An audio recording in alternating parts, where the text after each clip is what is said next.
Welcome to Tamil காவியம். அபிமன்யுவின் கை முஷ்டிகள் இறுகின. அவன் வரட்டும் என்றான். அந்த உருவத்தின் கண்கள் கூர்மையாயின. அவன் வருவான், ஆனால் பொறுப்பேற்ற முறையில் அல்ல. முதலில் அவன் உன்னிடமிருந்து பாதுகாப்பை பறிப்பான், உன் கூட்டாளிகளை பறிப்பான், உன் வழிகாட்டிகளை அழிப்பான், உன் மனதிற்கு நெருக்கமானவர்களை பறிப்பான், உன் மனதில் பயத்தை விதைப்பான். உன் பலம் பலவீனமாக மாறும். உனது மனம் தனிமையில் மூழ்கும். அது ஏதாவது ஒன்றால் நிரப்பப்பட காத்திருக்கும். காலியான பாத்திரம் போல அது ஏங்கும். அப்போது அவன் வருவான், உன்னை ஆட்சி புரிவான் என்றார். அபிமன்யு பதிலளிக்கவில்லை. அவன் யோசித்தான். பின்னர் திரும்பி அவன் அந்த உருவத்தை பார்த்து, சரி, இவ்வளவு சொல்கிறாயே, நீ யார் என்று கேட்டான். அதற்கு அந்த உருவம், நான் அபிகாசுரன் என்றார். ஒரு கணம் மண்டபம் அமைதியாகிவிட்டது. அடுத்த கணம் அபிமன்யு கோபத்தில் வெகுண்டு எழுந்து, எவ்வளவு தைரியம் இருந்தால் என்னை கொல்ல ஒருவன் வருவான் என்று கதை கூறிவிட்டு கடைசியில் நான் தான் அவன் என்று சொல்வாய். நீதானே எல்லாவற்றிற்கும் காரணம், உன்னை நான் விடமாட்டேன் என்று கத்தினான். ஆனால் அந்த உருவம் கொஞ்சம் கூட அசையவில்லை. அபிமன்யு தன் மின்னல் சக்தியை திரட்ட முயன்றான். ஆனால் அவனால் முடியவில்லை. அவன் முன்னோக்கி அடியெடுத்து வைத்தான். நீதானே என் அம்மாவை கொன்றாய், நீதானே கொன்றாய் என்று ஆவேசத்தோடு கத்தினான். ஆம், இல்லை, இரண்டுமே சொல்லலாம் என்றான். அபிமன்யுவின் கண்கள் சுருங்கின. அந்த உருவம் அபிமன்யுவை பார்த்து, உன் உடலை தேடுபவன் அபிகாசுரன். உன் இந்த நிலைமைக்கு காரணம் அபிகாசுரன். உன் கடந்த காலத்திற்கு காரணம் அபிகாசுரன். ஆனால் நான் அந்த ஆள் இல்லை என்றா. நீதானே இப்போது அபிகாசுரன் என்று சொன்னாய் என்று கேட்டான். ஆம், நான் தான், ஆனால் முழுவதுமாக இல்லை என்றா. உடனே அபிமன்யு, என்ன குழப்புகிறாய், தெளிவாக சொல் என்று கத்தினா. பிரபஞ்சத்தையே ஆள துடிப்பவன் அபிகாசுரன். தனக்கு பொருத்தமான பல்வேறு உடல்களை தேர்ந்தெடுத்து கண்காணிப்பவன் அபிகாசுரன். அவன் எப்படி உன் முன்னால் இவ்வளவு எளிதாக நிற்பான்? அபிகாசுரன் எண்ணற்ற பிரதிகளை உருவாக்கி இருக்கிறான். அவை அனைத்தும் அவனிடமிருந்து உருவானவை. ஒவ்வொன்றும் ஒவ்வொரு ரகம். ஒரு கோபத்தின் வடிவம், மற்றொன்று சதியின் வடிவம், மற்றொன்று வன்மத்தின் வடிவம், மற்றொன்று காதலின் வடிவம் என பல வடிவங்கள் இருக்கின்றது. அதோடு அபிகாசுரன் காலம் கடந்து, பரிமாணம் கடந்து, உலகம் கடந்து தனக்கான உடலை தேடுகிறார். அதனால் கால வரிசைகள், பல்வேறு உலகங்கள், பரிமாணங்கள் என வெவ்வேறு இடங்களில் அபிகாசுரன்கள் பரவி கிடக்கின்றன. சிலர் அழிவை துரத்துகிறார்கள், சிலர் ஆதிக்கத்தை துரத்துகிறார்கள் என்றார். அதை கேட்ட அபிமன்யு, இவர்களில் நீ யார் என்று கேட்டான். அந்த உருவம் ஒரு நொடி காத்திருந்து, அழிவை தேர்ந்தெடுக்காத அபிகாசுரன் என்றது. அழிவை தேர்ந்தெடுக்காதவன் என்றால் நல்லவனா என்று கேட்டான் அபிமன்யு. எப்படி சரியாக சொன்னாய் என்று அந்த அபிகாசுரன் கேட்டான். என்ன விளையாடுகிறாயா? என் குடும்பத்தை சித்திரவதை செய்யும் காட்சியை காட்டிவிட்டு, என் நண்பர்களை கொன்றுவிட்டு, என்னை பைத்தியக்காரன் போல புலம்ப விட்டுவிட்டு, உன்னை நீ நல்லவன் என்று கூறிக்கொள்கிறாயா என்று அபிமன்யு சீறினான். நீ நம்பினாலும் நம்பாவிட்டாலும் அதுவே நிஜம் என்றான் அபிகாசுரன். நீ நல்லவர்களில் ஒருவன் என்று நான் ஏன் நம்ப வேண்டும் என்று அபிமன்யு கேட்டா. உனக்கு அதை தவிர வேறு வழி இல்லை. இந்த உலகில் இருக்கும் ஒவ்வொரு நல்லவனுக்கு உள்ளும் ஒரு கெட்டவன் இருப்பான். ஒவ்வொரு கெட்டவனுக்குள்ளும் ஒரு நல்லவன் இருப்பான். நான் கெட்டவனுக்குள் இருந்த நல்லவன். என்னையும் அந்த அபிகாசுரன் தூக்கி எறிந்து விட்டான். இப்போது அவன் துளி கூட நல்லது இல்லாத முழுமையான அரக்கனாக மாறிவிட்டான் என்றார். அவன் ஏன் உன்னை வெளியேற்றினான்? ஏனென்றால் கடைசியாக நடந்த மகாலோக போரில் இடியின் சக்தி கொண்ட ஒரு பேரரசை அவன் கொல்ல திட்டமிட்டான். அதை நான் எதிர்த்தேன். அந்த எதிர்ப்பிற்கான தண்டனையாக 10,000 ஆண்டுகள் நான் சிறையில் இருக்க வேண்டும். அதைத்தான் அனுபவித்துக் கொண்டிருக்கிறேன். ஆனால் நான் இங்கு சிறையில் இருந்தால் கூட பரவாயில்லை. அவன் வெற்றி பெறக்கூடாது. அவன் வெற்றி பெறவே கூடாது. அவனுக்கு மட்டும் சரியான உடல் கிடைத்து விட்டால் அவன் இந்த உலகை கட்டுப்படுத்த ஆரம்பித்து விடுவான்.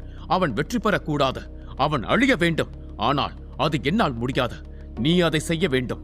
நீ மட்டும் அதை செய்யவில்லை என்றால் நீ கண்ட காட்சி அனைத்தும் உண்மையாகிவிடும். நீ உன் பாட்டியை இழப்பாய், உன் ஆசிரியரை இழப்பாய், உன் நண்பனை இழப்பாய். அதைவிட முக்கியமான விஷயம், பிரபஞ்ச சிறையில் அடைக்கப்பட்டிருக்கும் உன் தந்தையை இழப்பாய். அவர் உனக்காக காத்துக் கொண்டிருக்கிறார். நீ அவரை மீட்க வேண்டும். அதுவே உன் வாழ்வின் லட்சியம். அதற்காகவே நீ பிறப்படுத்தி இருக்கிறாய் என்றார். என்னால் எப்படி முடியும் என்று அபிமன்யு கேட்டான். என்னால் உனக்கு உதவ முடியும் என்றார். பிரபஞ்சத்தையே ஆளும் சக்தி படைத்தவன் என்று சொல்கிறாய். அவன் அளவுக்கு நான் சக்தியை பெற பல 100 ஆண்டுகள் ஆகும். நான் எப்படி அவனை தோற்கடிப்பது என்று கேட்டான். இல்லை, நீ அவன் அளவுக்கு சக்தி வாய்ந்தவனாக மாறப்போவது இல்லை. அவனை நீ கீழே இறக்கப் போகிறாய். அவனது சக்தியை நீ குறைக்கப் போகிறாய். அவனை பலவீனப்படுத்தி அவனை அழிக்கப் போகிறாய் என்றார். அவனை பலவீனப்படுத்துவதா?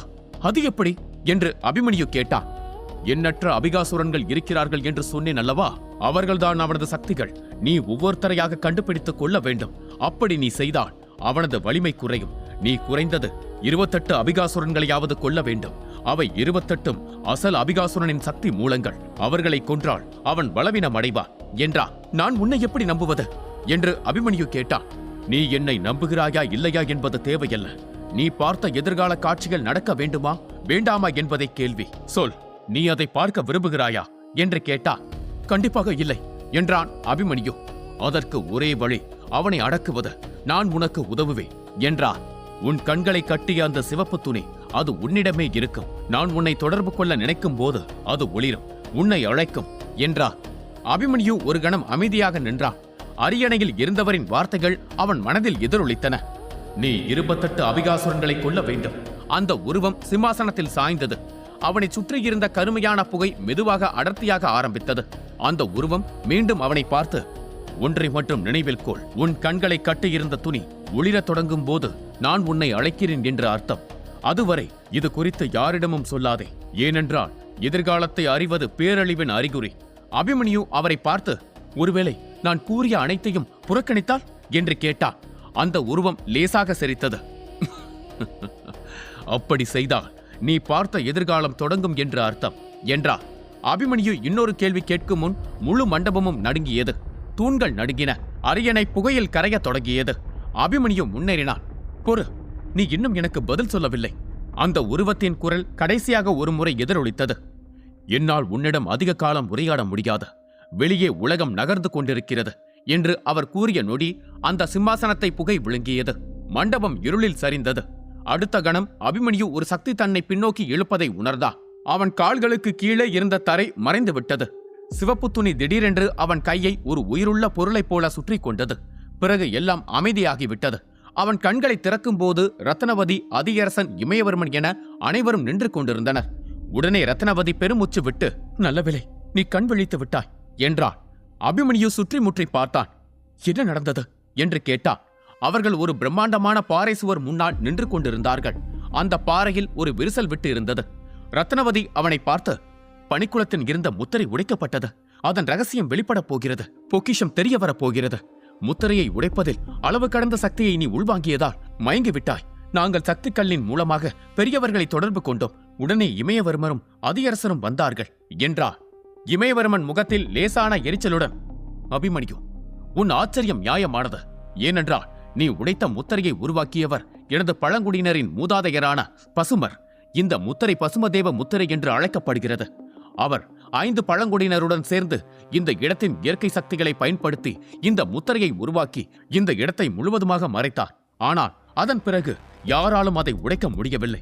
அவரும் மறைந்து விட்டார். இன்று நீதான் உடைத்தாய் என்றார். அபிமன்யு குழப்பத்துடன், நான் உடைத்தேனா என்று சந்தேகத்துடன் கேட்டார். உடனே இமயவர்மன் ஆர்வத்துடன், ஏன், நீ வேறு எதையாவது கண்டாயா என்று வேகமாக முன்னால் வந்தார். அதைக் கண்ட அதிகரசன், இமயவர்மா, நாம் பேசியதை மறந்து விடாதே என்று கர்ஜித்தார். அபிமன்யுவை இமயவர்மன் பலி கொடுக்க உள்ளே அனுப்பி இருக்கிறார் என்பதை அறிந்த அதிகரசன் கோபம் கொண்டார். அவர் இமயவர்மனின் குலத்தையே அழிக்க முடிவு செய்தார். அப்போது இமயவர்மன், அதிகரசரே, இங்கு பாருங்கள், இதற்கு முன்னர் பலர் இந்த குளத்திற்குள் சென்றிருக்கிறார்கள். யாரையும் அந்த சாப முத்திரை ஏற்கவில்லை. அதனால் அபிமன்யுவை அது ஏற்கும் என்று நம்மால் உறுதியாக சொல்ல முடியாது. அதோடு பழி என்பது கொள்வது அல்ல, அவனை ஏற்பது.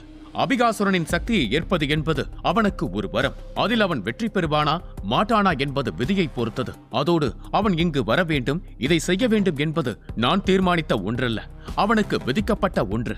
அதனால் என்ன நடக்கிறது என்று பொறுமையோடு பாருங்கள். அதோடு இதை நான் மட்டும்தான் செய்தேன் என்று என்னை தனியாக குறை கூறாதீர்கள். நீங்கள் இதை செய்யவில்லையா, இல்லை என்று மட்டும் பொய் சொல்லாதீர்கள். எனக்கு எல்லாம் தெரியும் என்றார். அதை கேட்ட அதிகரசன் கோபத்துடன் அவரை பார்த்து, அபிமன்யுவுக்கு எதுவும் ஆகக்கூடாது என்று வேண்டிக் கொள்ளுங்கள். இல்லை என்றால் உங்கள் விதி மோசமான ஒன்றாக இருக்கும் என்று கூறினார். அந்த சமயத்தில்தான் ரத்னவதியின் அழைப்பு அதிகரசனை வந்தடைந்தது. அவர் வேகமாக குளத்திற்குள் நுழைந்தார். அபிமன்யு எழுந்து நின்றார். அவன் தான் கண்ட காட்சி உண்மையா அல்லது கற்பனையா என்று யோசித்துக் கொண்டிருந்தான். அவன் சட்டென தன் கைகளை பார்த்தான். அந்த கையில் சிவப்பு துணி இல்லை. அவன் குழப்பத்தோடு இருந்தான். இதை சொல்லலாமா வேண்டாமா என்று யோசித்தான். அந்த நேரத்தில் அதிகரசன் கடுமையான குரலில், எல்லோரும் பின்வாங்குங்கள், இங்கு ஏதோ ஒரு தவறு இருக்கிறது என்றார். இதை சொல்லிவிட்டு அவர் உடனடியாக அபிமன்யுவின் கையை பிடித்து பின்னோக்கி இழுத்தார். அதே நேரத்தில் இமயவர்மன் விரைவாக உக்கிரபாணி மற்றும் ரத்னவதி அருகே வந்து நின்றார். அனைவரின் கண்களும் அதிர்ச்சியால் நிரம்பின. ஏனென்றால் அவர்கள் நின்று கொண்டிருந்த விரிசலுக்கு அருகில் ஒரு விசித்திரமான மூடுபனி தோன்றத் தொடங்கியது. இதைக் கண்ட இமயவர்மன் எச்சரிக்கையுடன் தயாராகுங்கள் என்றார். ஒரு நொடியில் அவரது உடலில் இருந்து மாபெரும் சக்தி ஒன்று வெளியேறி அவர்களை சுற்றி ஒரு பாதுகாப்பு சுவராக மாறியது. அவரது பனிக்கட்டி சக்திகள் அனைத்தும் ஒன்றிணைந்து தடிமனான பனிச்சுவராக மாறியது. திடீரென்று ஒரு சக்தி வாய்ந்த தாக்குதல் அந்த சுவரில் கடுமையாக மோதியது. அந்த தாக்குதலில் இமயவர்மன் உருவாக்கிய 100 அடி தடிமனான சுவர் துண்டுகளாக உடைந்தது. அந்த காட்சியை கண்டதும் அபிமன்யுவின் கண்களில் அதிர்ச்சியும் அதே நேரத்தில் ஆச்சரியமும் திரண்டு நின்றது. அந்த தாக்குதல் அவன் மீது விழுந்து இருந்தால் அவன் நொடியில் கொல்லப்பட்டிருப்பான். ஆனால் இமயவர்மன் தனது சக்திகளை பயன்படுத்தி அந்த ஆற்றல் சிதறல் அவர்கள் மீது விழாமல் தடுத்தார். இதை கண்ட பிறகு அவர்களில் யாரும் விரிசலை நோக்கி நகர துணியவில்லை. அந்த நேரத்தில் தூரத்தில் தங்க ஒளியால் சூழப்பட்டு நின்றிருந்த ஒரு வயதான மனிதரை அபிமன்யுவின் கண்கள் பார்த்தன. அந்த மனிதன் திடீரென்று கையில் இருந்த ஒரு ஸ்படிகத்தை உடைத்து சத்தமாக சிரிக்க ஆரம்பித்தான். அவன் கையில் இருந்த ஸ்படிகம் உடைந்தவுடன் ஒரு பரிமாண வாயில் தோன்றியது. அதிலிருந்து 10 பெரியவர்கள் வெளிப்பட்டனர். அதிலிருந்து தேவோதய நிலையில் இருக்கும் 8 பெரியவர்களும் பகவஜர நிலையில் இருக்கும் 2 பெரியவர்களும் பரிமாண வாயிலிருந்து வெளியேறினர். அவர்களை கோபத்துடன் பார்த்த அபிமன்யு, அவர்கள் அனைவரும் யாழியர் குலத்தைச் சேர்ந்த பெரியவர்கள். அவர்கள் இங்கு நமக்கு உதவ வரவில்லை, புதையலை பெறுவதற்காக வந்திருக்கிறார்கள் என்றார். அந்த நேரத்தில் அதியரசன் கவலையுடன், இமயவர்மா, நமக்கு உதவி தேவைப்படும். அவரை சுற்றி வெள்ளை நிற மூடுபனி சூழ்ந்தது. அவரது கைகள் திடீரென மிருகத்தனமான கூர்மையான நகங்களாக மாறின. 3 பழங்குடியினரும் அவர்களுடன் சேர்ந்து கொண்டாலும் அபிமன்யுவின் முகத்தில் இன்னும் கவலை நீடித்தது. அவர்களுக்கு முன்னால் 2 பகவஜர நிலை பெரியவர்களும் 8 தேவோதய நிலை வீரர்களும் நின்று இருந்தார்கள். ஏனென்றால் அவர்கள் பக்கம் இமயவர்மன், அதியரசன், உக்கிரபாணி மற்றும் 3 பழங்குடி பெரியவர்கள் மட்டுமே இருந்தனர். மொத்தமாக 6 தேவோதய நிலை வீரர்கள் தான் இருப்பார்கள். யாழியர் பழங்குடியினரை எதிர்கொள்வது எளிதல்ல என்பதை அபிமன்யு அறிந்திருந்தார். இளம் வீரர்களான விதுரன் மற்றும் சக்திநாதன் போரில் இணைந்தால் நிலைமை இன்னும் மோசமாகும். 10 தேவோதய மற்றும் 2 பகவஜர வீரர்கள் என்ற கூட்டணி ஒரு பேரரசையே அச்சுறுத்தும் அளவுக்கு பயங்கரமானவை என்பதை அவன் தெளிவாக புரிந்து கொண்டான். அந்த நேரத்தில் இமயவர்மன் தனக்கு முன்னால் இருந்த 2 பெரியவர்களையும் முறைத்து பார்த்தான். சிவபாகு, நீயும் வந்தியரும் என்னை தடுத்துவிட முடியும் என்று உண்மையாகவே நம்புகிறீர்களா என்று கேட்டார். அவரது ஆற்றல் அந்த பகுதி முழுவதும் பரவியது. குலத்தின் முத்திரை உறைந்து விட்டதால் இமயவர்மன் இனி எதற்கும் அஞ்சவில்லை. சிவபாகு அலட்சியத்துடன் இமயவர்மனை பார்த்து, இமயவர்மா, உன் பலத்தை நான் அறிவேன். எங்களாலும் உன்னை தோற்கடிக்க முடியாது. உன்னாலும் எங்களை தோற்கடிக்க முடியாது. ஆனால் எங்களால் உன்னை சோர்வடைய செய்ய முடியும். உன்னை விட எங்களால் அதிக நேரம் போர் புரிய முடியும். உன்னை சோர்வடைய செய்தால் நாங்கள் வந்த வேலை எளிதில் முடிந்துவிடும். ஆனால் ஒன்று, வந்த வேலையை முடித்துவிட்டு நாங்கள் உன்னை விட்டு செல்வோம் என்று மட்டும் கனவில் கூட நினைக்காதே. உன்னை கொல்லாமல் எங்கிருந்து புறப்பட மாட்டோம். அதனால் சரணடைவதே உனக்கு நல்லது என்றார். இமயவர்மன் புன்னகைத்தார். பின்னர் அவர் திரும்பி தன் பின்னால் நின்று கொண்டிருந்த மூத்த வீரர்களை பார்த்து, இந்த 2 கிழவர்களை நான் பார்த்துக் கொள்கிறேன். நீங்கள் மற்றவர்களை சமாளியுங்கள் என்றார். பின்பு அவர் இளம் வீரர்களை பார்த்து, ரத்னவதி, நீயும் யுவராஜனும் மூத்தவர் ரணமாளிக்கு தகவல் அனுப்புங்கள். அவரை எப்படியாவது உதவிக்கு அழையுங்கள் என்றார். ஆனால் அவர் பேசி முடித்த அடுத்த கணம் யாழியர் பழங்குடியின் 8 தேவோதய பெரியவர்களும் திடீரென மறைந்தனர். இதைக் கண்ட அபிமன்யு தப்பிப்பது எளிதல்ல என்பதை உணர்ந்தார். அதியரசரே, இப்போது நாம் என்ன செய்வது என்று கேட்டார். பேசிக் கொண்டிருக்கும் போதே அபிமன்யுவின் கண்கள் ரணசிங்கன் நுழைந்திருந்த அந்த பிளவை நோக்கி திரும்பியது.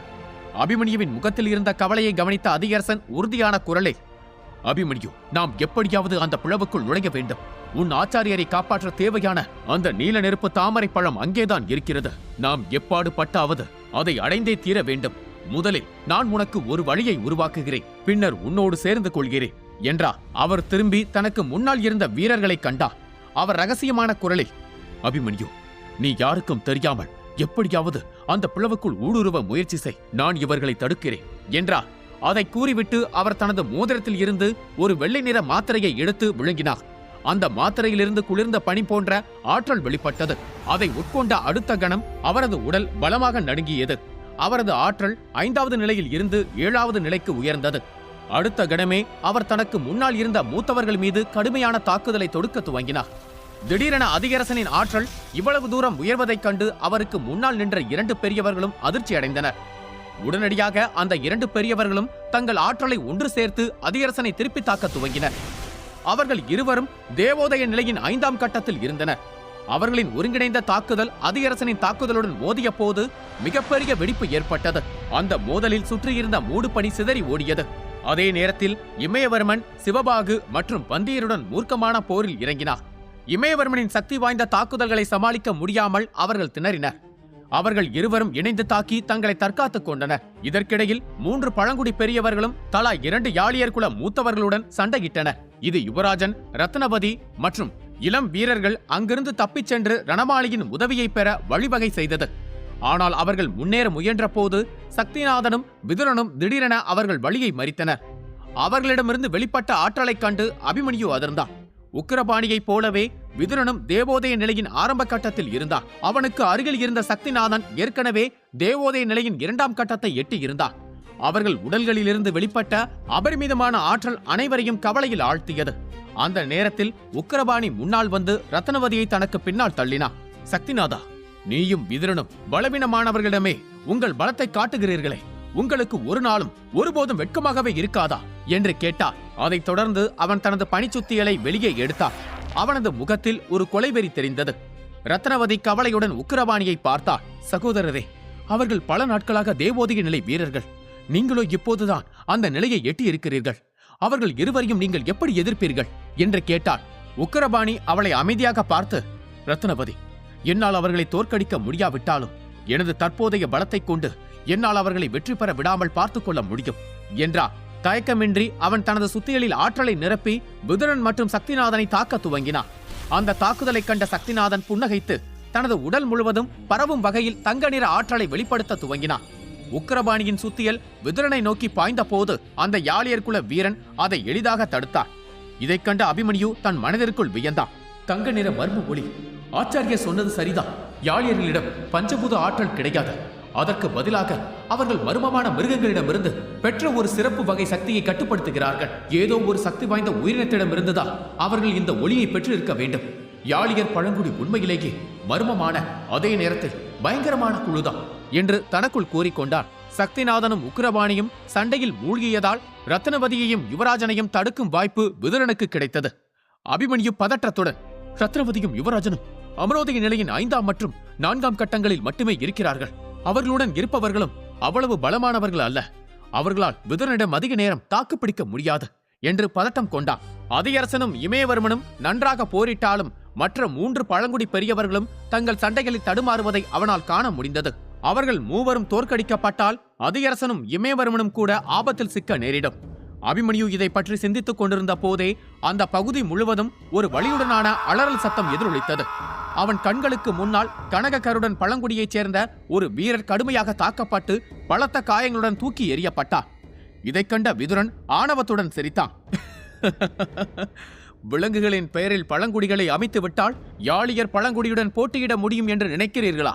போரில் நீங்கள் எவ்வளவு பின்தங்கியிருக்கிறீர்கள் என்பதை இன்று நான் உங்களுக்கு காட்டுகிறேன் என்று கர்ஜித்தான். அவன் பேசிக்கொண்டே தனது கைகளால் ஒரு வலுவான முத்திரையை உருவாக்க துவங்கினான். அவனது உடலில் இருந்து ஆற்றல் பீரிட்டு எழுந்தது. 5 பிரகாசமான தங்க வாள்களாக மாறியது. அந்த வாள்கள் ரத்னவதி, யுவராஜன் மற்றும் மற்ற இளம் வீரர்களை நோக்கி அதிவேகமாக பாய்ந்தன. தொடர்ந்து கேளுங்கள் இந்திரஜித் தி டிவைன் வாரியர் உங்கள் பாக்கெட் எஃப்எம்மில். விதுரனின் 5 தங்க வாள்கள் ரத்னவதி மற்றும் மற்றவர்களை நோக்கி பாய்வதைக் கண்ட அபிமன்யுவின் முகத்தில் கவலை குடிக்கொண்டது. இவர்கள் அனைவரும் ஒன்று சேர்ந்து தாக்கினாலும் இவர்களால் விதுரனை எதிர்க்க முடியாது.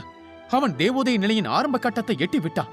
அவனது போர் வலிமை மலையளவு உயர்ந்து விட்டது என்று வருத்தத்தோடு கூறினார். அதனால் அவன் துரிதமாக தனது நிலபூத சக்தியை தூண்டினான்.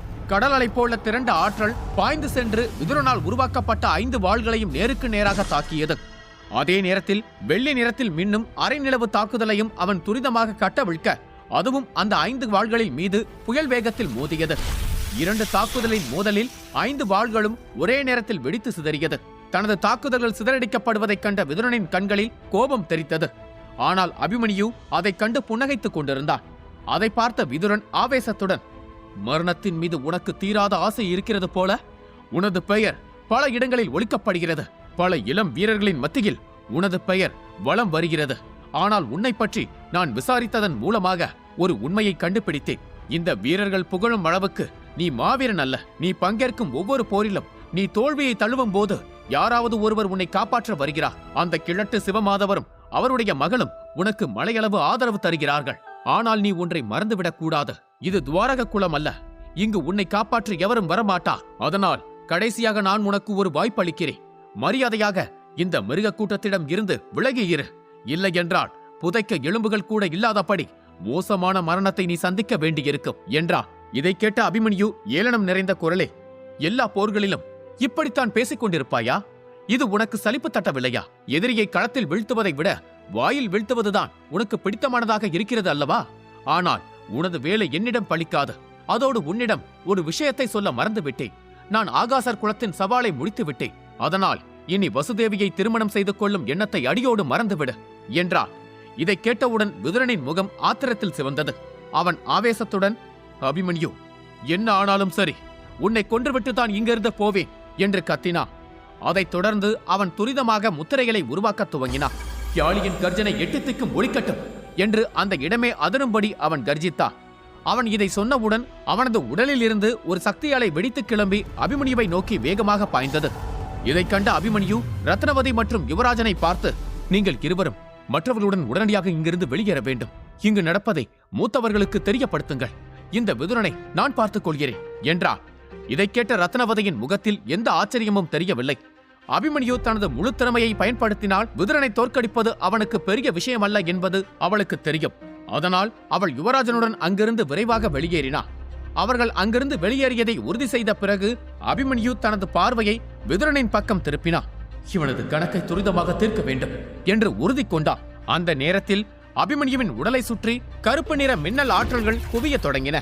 பரலோக மின்னல் பிரளயம் என்று அபிமன்யு கர்ஜித்தார். உடனடியாக வானத்தில் இருந்து அபிமன்யுவின் உடலை நோக்கி கருமின்னல்கள் விழத் தொடங்கின. அவனுக்கும் வானத்திற்கும் இடையேயான தூணாக கருமின்னல்கள் இருந்தது. அந்த மின்னல்கள் அனைத்தும் ஒன்று கூடி கருமின்னல் பந்தாக மாறி விதுரனை நோக்கி சீறி பாய்ந்தது. விதுரனின் தங்க நிற சக்தியும் கருமின்னல்களும் ஒன்றொன்று மோதிக்கொண்டதில் ஆற்றல் தெளித்தது. இரண்டு சக்திகளும் கரைந்தோடியது. இந்த தாக்குதல் சமனில் முடிந்தது. அபிமன்யுவிடம் தனது இரண்டாவது தாக்குதலும் தோற்பதைக் கண்ட விதுரன் அடுத்த நொடியே அங்கிருந்து மறைந்தான். அதைக் கண்டு அபிமன்யு வியப்படைந்து, அவனது வேகம் உண்மையிலேயே அசாத்தியமானதாக இருக்கிறது என்று கூறினான். அவ்வாறு கூறிக்கொண்டே அவன் தனது ஆத்மசக்தியை பயன்படுத்தி விதுரனை தேட ஆரம்பித்தான். தேடிக்கொண்டே அவன் தனது உடலை பழுப்பு நிற ஆற்றலால் மூடிக்கொண்டான். அப்போது அபிமன்யு எதிர்பார்க்காத நேரத்தில் விதுரனின் சக்தி நிறைந்த முஷ்டி அச்சு ஒன்று அபிமன்யுவின் கவசத்தின் மீது பலமாக மோதியது. ஒரு பலத்த வெடிப்பு சத்தம் கேட்டது. அந்த பகுதி முழுவதும் புகை மண்டலமாக மாறியது. தனது தாக்குதல் வெற்றியடைந்ததைக் கண்ட விதுரனின் கண்களில் ஒரு ஒளி மின்னியது. அபிமன்யு இந்த தாக்குதலால் நிச்சயம் காயமடைந்திருப்பான் என்று அவன் நம்பினான். ஆனால் திடீரென்று அபிமன்யு தனது அசாத்திய வேகத்தை பயன்படுத்தி விதுரனுக்கு பின்னால் தோன்றினான். உனது வேகம் நன்றாகத்தான் இருக்கிறது, ஆனால் என்னை ஏமாற்றுவதற்கு அது போதாது என்றான். அபிமன்யு முகத்தில் ஒரு பயங்கரமான புன்னகை தோன்றியது. அவன் நிலபூத சக்தியாலான ஒரு முஷ்டி அச்சை விதுரனின் தலையிலேயே இறக்கினான். தனது தலையை நோக்கி வலுவான தாக்குதல் ஒன்று தடுக்க முடியாத வேகத்தில் வருவதைக் கண்ட விதுரனது கண்கள் விரிந்தது. அது தன் மீது பட்டால் தனக்கு பலத்த காயம் ஏற்படும் என்பதை உணர்ந்த விதுரன் உடனடியாக தன் உடலை தங்க நிற ஆற்றலால் மூடத் தொடங்கினான். ஆனால் அவன் தன்னை முழுமையாக தற்காத்துக் கொள்வதற்கு முன்னரே அபிமன்யுவின் முஷ்டி அச்சு அவன் தலையில் இறங்கியது. விதுரன் தூக்கி எறியப்பட்டான். அவன் தரையில் மோதி விழுந்தான். அவனது தலையிலிருந்து ரத்தம் வழியத் தொடங்கியது. அவன் கடும் வலியை உணர்ந்தான். அபிமன்யுவின் இந்த தாக்குதல் அங்கிருந்த பல பெரியவர்களின் கவனத்தை ஈர்த்தது. அமரோதய நிலையின் 8ஆம் கட்டத்தில் இருக்கும் ஒரு இளைஞன் தேவோதய நிலையில் இருக்கும் விதுரனை இவ்வளவு இக்கட்டான நிலைக்கு தள்ளுவான் என்பது அவர்கள் எதிர்பார்க்காத ஒன்று. இதனால் அவர்களின் கண்களில் ஆச்சரியமும் முகத்தில் லேசான அதிருப்தியும் தெரிந்தது. இதைக் கண்ட தங்க நிற அங்கி அணிந்த வந்தியர் கோபத்துடன், விதுரா, வெட்கம் கெட்டவனே, இவனிடம் போய் அடி வாங்குகிறாய்? நீ எல்லாம் நமது குலத்திற்கே பெருத்த அவமானம். இப்போது இதை முடிக்கிறேன் என்று கர்ஜித்து விட்டு அங்கிருந்து நகர முயன்றார். அப்போது திடீரென்று ஒரு சக்தி வாய்ந்த தாக்குதல் தன்னை நோக்கி வருவதை அவர் உணர்ந்தார். அது இமயவர்மன் தொடுத்த தாக்குதல். வந்தியரின் கவனம் போரிலிருந்து திசை மாறிய அந்த நொடியில் இமயவர்மன் இது தனக்கான வாய்ப்பு என்பதை புரிந்து கொண்டார். பனிப்புயல் அவரது கைகளில் திரண்டு நிற்க ஒரு வலுவான முஷ்டி அச்சை அவர் இறக்கினார். அந்த அச்சு வந்தியரை நேரடியாக தாக்கியது. அவரது வாயிலிருந்து தீராத வலியுடனான ஒரு அலறல் சத்தம் வெடித்தது. அந்த அலறலை கேட்டதும் அருகில் போரிட்டுக் கொண்டிருந்த உக்கிரபாணி மற்றும் மற்ற பழங்குடி பெரியவர்களின் முகங்களில் லேசான புன்னகை தோன்றியது. இமயவர்மனின் தாக்குதலால் காயமடைந்த வந்தியர் ஆவேசத்துடன், இமயவர்மா, அதற்குள் மகிழ்ச்சி கொள்ளாதே. இது இன்னும் முடியவில்லை. உன்னால் ஒருபோதும் என்னையோ எங்கள் குலத்தையோ தொட முடியாது என்று கர்ஜித்துவிட்டு தனது முத்திரைகளை உருவாக்கத் தொடங்கினார். வந்தியரின் ஆற்றல் மிக வேகமாக அதிகரிக்கத் தொடங்கியது. இதைக் கண்ட இமயவர்மனின் முகத்தில் ஆச்சரியம் தென்பட்டது. வந்தியரின் ஆற்றல் இப்படியே அதிகரித்துக் கொண்டிருந்தால் அது இமயவர்மனுக்கு பெரும் சிரமத்தை ஏற்படுத்தக்கூடும். இமயவர்மன் மீண்டும் பனிப்புயலால் நிரம்பிய ஒரு முஷ்டி அச்சை தொடுத்தார். ஆனால் இம்முறை வந்தியர் தனது கைகளை தங்க நிற ஆற்றல் நகங்களாக மாற்றி அந்த தாக்குதலை தடுத்தார். எரிமலை வெடிப்பதைப் போல ஒரு பலத்த வெடிப்பு சத்தம் ஏற்பட்டது. இமயவர்மனின் தாக்குதல் முறியடிக்கப்பட்டது. இமயவர்மனின் தாக்குதல் தோல்வியடைந்ததைக் கண்ட சிவபாகு சிரித்துக் கொண்டே, இமயவர்மரே, எப்படி இருந்தது யாளியர்களின் அடி? பழங்கால யாளியின் ரத்தத்தை கொண்டவர்களால் மட்டுமே பயன்படுத்தக்கூடிய எங்கள் குலத்தின் அதிநவீன போர் நுட்பம் இது. மூதாதையர்களின் ரத்தத்தை தூண்டி எங்கள் இருவரின் சக்திகளை ஒன்றிணைந்து நாங்கள் தொடுக்கும் தாக்குதல் பகவஜர வீரனை கூட நிலைத்தடுமாற செய்யும். இங்கு இருக்கும் அனைத்து பழங்குடியினரும் மிருக வழி வந்தவர்கள். ஆனால் ஒரு பழங்குடியினரால் கூட இப்படிப்பட்ட தாக்குதலை தொடுக்க முடியாது. அப்படி இருக்கையில் நீங்கள் எல்லாம் எந்த தைரியத்தில் நாமெல்லாம் ஒன்று என்று நம்புகிறீர்கள் என்று கேட்டார். இதை கேட்ட இமயவர்மனுக்கும் மற்ற பழங்குடியின பெரியவர்களுக்கும் கோபம் கொந்தளித்தாலும் அவர்கள் நிதானத்தை இழக்கவில்லை. ஏனெனில் இது யாளியர் குல வீரர்களுக்கே உரிய தந்திரம். போரின் நடுவே எதிராளியின் தன்னம்பிக்கையை சிதறடிக்க அவர்கள் இதை அடிக்கடி செய்வார்கள். அதனால் அவர்கள் பொறுமையை இழக்காமல் இந்த போரை கையாண்டனர். இருப்பினும் யாளியர் குலத்தின் இந்த சிறப்பு யுத்தி அவர்களை உண்மையிலேயே பயமுறுத்தியது. இந்த நுட்பம் தொடர்ந்து கட்டவிழ்க்கப்பட்டால் இந்த இரண்டு பெரியவர்களையும் தோற்கடிப்பது கடினம் என்பதை இமயவர்மன் புரிந்து கொண்டார். இதற்கிடையில் அதியரசன் தனக்கு எதிராக போரிடும் இரண்டு மூத்தவர்களை நிறுத்த கடுமையாக போராடி கொண்டிருந்தார். அவராலும் அவர்களை அவ்வளவு எளிதில் தோற்கடித்து விட முடியாது. இருவருடைய போரும் நீண்ட நேரம் போகும் என்று தோன்றியது. இருந்தாலும் அவர் பார்வை அபிமன்யுவின் பக்கம் திரும்பியது.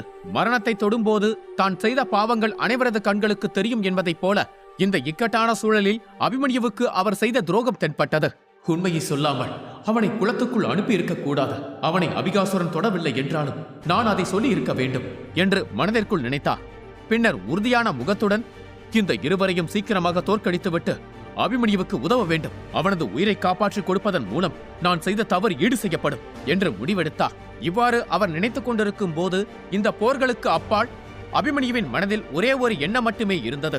எப்பாடு பட்டாவது நீல நெருப்பு தாமரை பழத்தை கைப்பற்றியே ஆக வேண்டும். அந்த ஒரு காரணத்திற்காக ஒவ்வொரு தாக்குதலின் போதும் அவன் தனது ஆற்றலை தொடர்ந்து அதிகரித்து விதுரனை மீண்டும் மீண்டும் தாக்கினார். மறுபுறம் விதுரனுக்கும் அபிமன்யுவின் மீது கொலைவெறி எழுந்து இருந்தது. தன்னை இவ்வளவு மோசமாக யாரும் காயப்படுத்தியதில்லை. எங்கிருந்தோ வந்த திசை தெரியாத தேசம் இல்லாத பாரம்பரியம் இல்லாத வழிபோக்கன் ஒருவன் கையால் தாக்கப்பட்டேன் என்று தெரிந்தால் என் மரியாதை என்ன ஆகும் என்று அவமானம் கொண்டான்.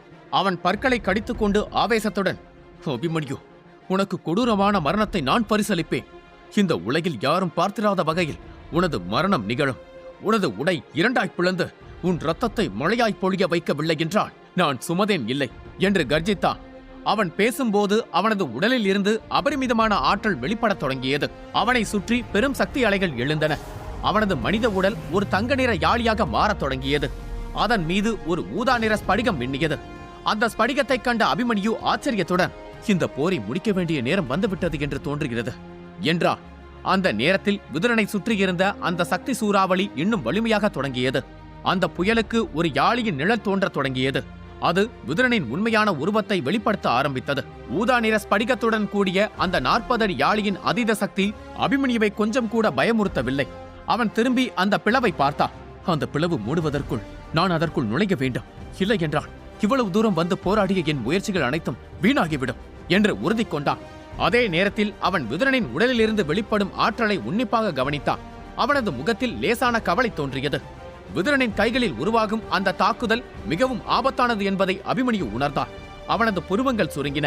ஒரு கணம் ஆழ்ந்த மூச்சை எடுத்துக்கொண்டு அபிமன்யு உடனடியாக தன் கைகளால் ஒரு முத்திரையை உருவாக்க துவங்கினான். அடுத்த கணமே அவனது சக்தி புள்ளிகள் ஒவ்வொன்றாக திறக்கத் தொடங்கின. இந்த சக்தி புள்ளிகள் திறக்கப்பட்டதும் அங்கிருந்த அனைத்து பழங்குடி பெரியவர்கள் அனைவரின் கவனமும் அவன் பக்கம் திரும்பியது. அதே நேரத்தில் விதுரனின் தாக்குதலும் கிட்டத்தட்ட முழுமையடைந்து விட்டது. பிரம்மசக்கர நுட்பத்தை பயன்படுத்தவோ ரத்னபதி மூத்தவரை அழைத்து வரும் வரை காத்திருக்கவோ அபிமன்யுவிடம் போதிய நேரம் இல்லை. விதுரனின் தாக்குதல் வீரியத்தை கண்ட அபிமன்யு தனது துருப்பு சீட்டுகளை இறக்க முடிவு செய்தார். அங்கிருப்பவர்கள் யாரையும் பொருட்படுத்தாமல் அவன் ஒரு ஆழ்ந்த மூச்சை எடுத்து கண்களை மூடி தனது அனைத்து சக்தி புள்ளிகளையும் திறந்தான். ஒரே நொடியில் விதுரனின் ஆற்றலுக்கு நிகரான ஒரு சக்தி சூறாவளி அபிமன்யுவை சுற்றியும் உருவானது. ஆனால் விதுரனைப் போல அந்த சூறாவளி அவனது சொந்த ஆற்றலால் உருவாக்கப்படவில்லை.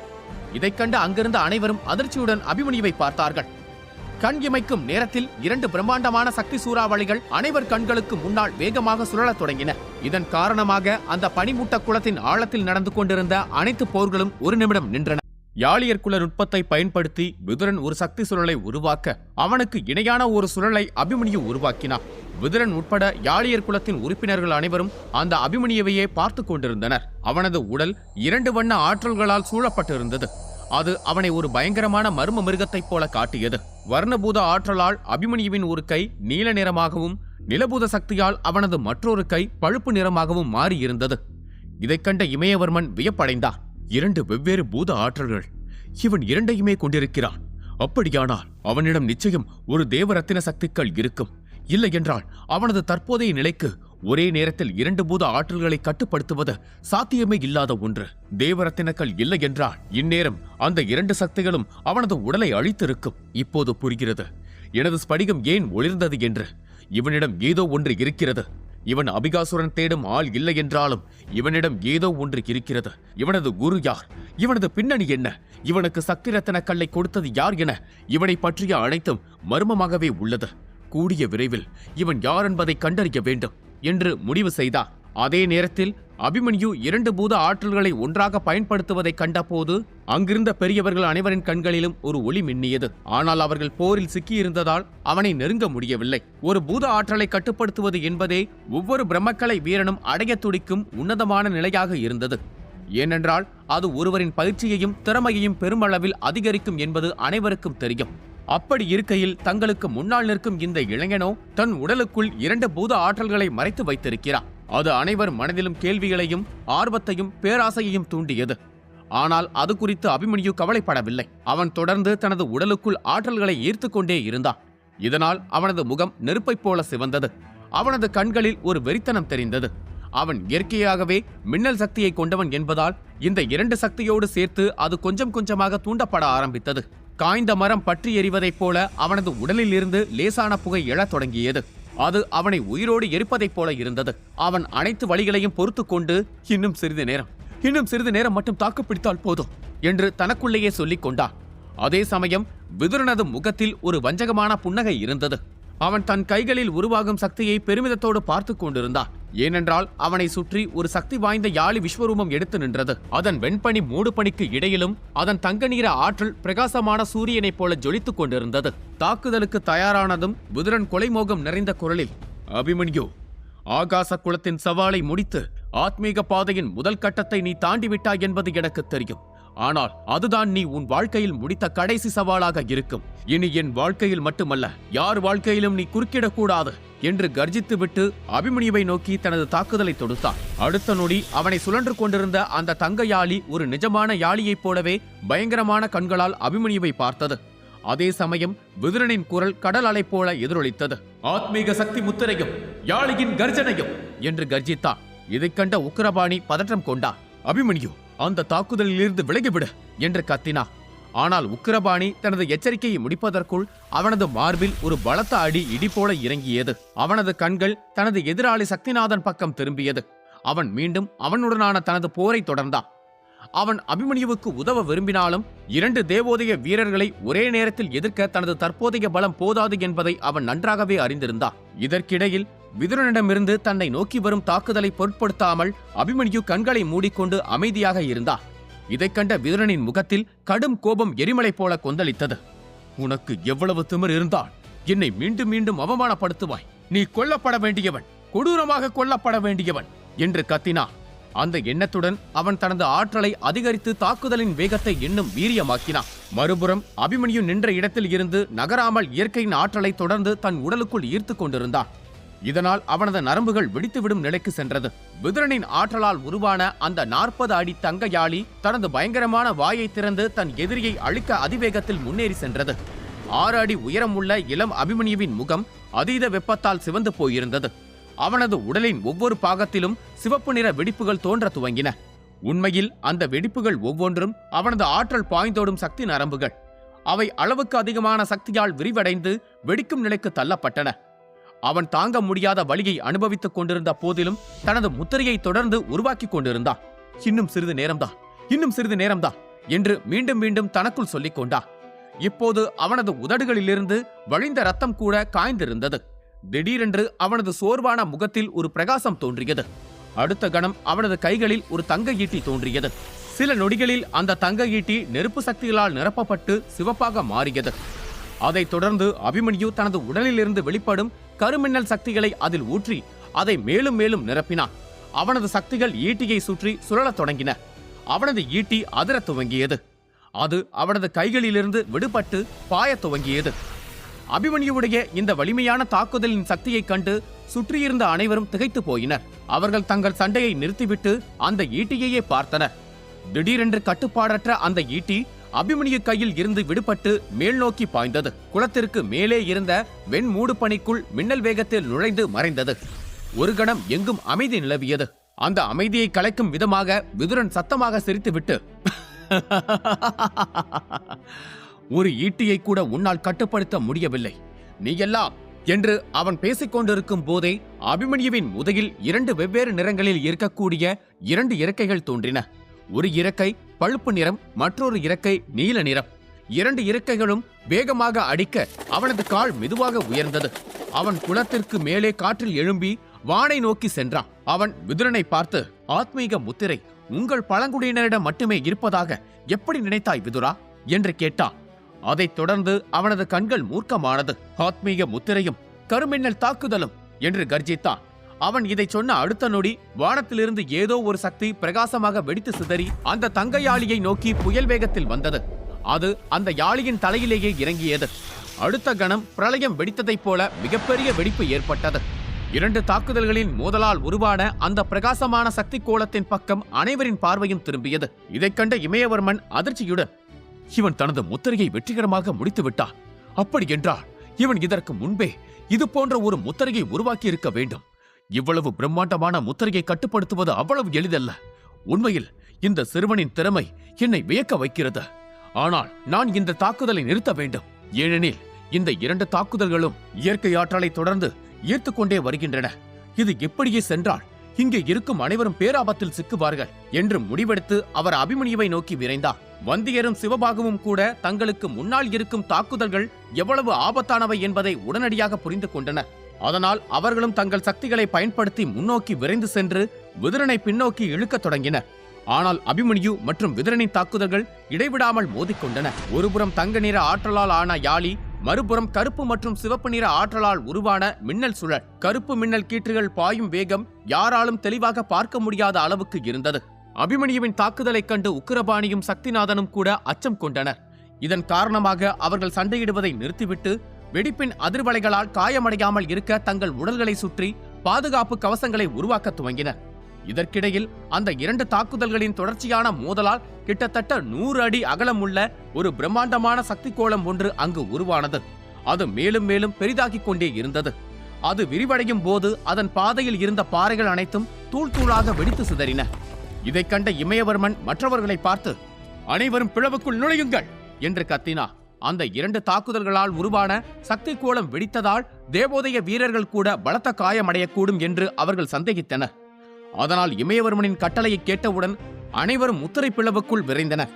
இமயவர்மன் ஒரு பகவஜர வீரராக இருந்ததால் அபிமன்யுவை பாதுகாப்பதற்காக அவர் அங்கேயே நின்றார். அடுத்த கணம் 150 அடி அகலமுள்ள அந்த சக்தி கோலத்தில் வெடிப்புகள் தோன்றத் தொடங்கின. பின்னர் ஒரு அதிபயங்கரமான வெடிப்பு நிகழ்ந்தது. அதிலிருந்து வெளிப்பட்ட சக்தி அலைகள் அந்த பகுதி முழுவதையும் அதிரச் செய்தன. அந்த அலைகள் அபிமன்யுவை நோக்கி பாய்ந்த போது இமயவர்மன் அவன் கையை பிடித்து விரைவாக முத்திரையின் பிளவுக்குள் இழுத்தார். அபிமன்யு இன்னும் தன் கண்களை மூடிக்கொண்டு தனது முத்திரையில் முழுமையாக கவனம் செலுத்திக் கொண்டிருந்தார். அந்த தாக்குதலை நேரடியாக தடுத்து நிறுத்த முயன்றிருந்தால் தனது ஆற்றலின் பெரும் பாதையை செலவிட வேண்டியிருக்கும் என்பதை இமயவர்மன் நன்றாகவே அறிந்திருந்தார். அதனால்தான் அவர் அதை தடுக்காமல் வெடிக்கட்டும் என்று விட்டுவிட்டார். அபிமன்யுவின் கருமின்னல் முத்திரையும் விதுரனின் யாழியின் கர்ஜனையும் முழுமையாக மோதிக்கொண்ட போது ஒரு பயங்கரமான மற்றும் இதயத்தை நடுங்க வைக்கும் வெடிப்பு ஏற்பட்டது. காதை கிழிக்கும் கர்ஜனை ஒன்று வெடித்தது. அபிமன்யு இதற்கு முன்பு இது போன்ற ஆற்றல் மோதல்களின் நடுவே சிக்கி இருந்திருக்கிறார். ஆனால் அப்போது அவனுக்கு உதவ தாமா இருந்தார். இந்த முறை தாமா அங்கே இல்லை. ஆனால் அதிர்ஷ்டவசமாக வலிமை மிக்க இமயவர்மன் அங்கே இருந்தார். வெடிப்பு சத்தத்தை கேட்டு அபிமன்யு இறுதியாக தன் கண்களை திறந்தான். அவன் அந்த பிளவுக்கு வெளியே பார்த்தான். அங்கே சக்தி அலைகள் கடல் அலைகள் போல பரவி இருந்ததால் அவனால் எதையும் பார்க்க முடியவில்லை. பின்னர் அவன் மீண்டும் விதுரனை தேடி சுற்றி முற்றி பார்த்தான். ஆனால் விதுரன் எங்கும் தென்படவில்லை. இதைக் கண்டு அபிமன்யு ஆச்சரியப்படவில்லை.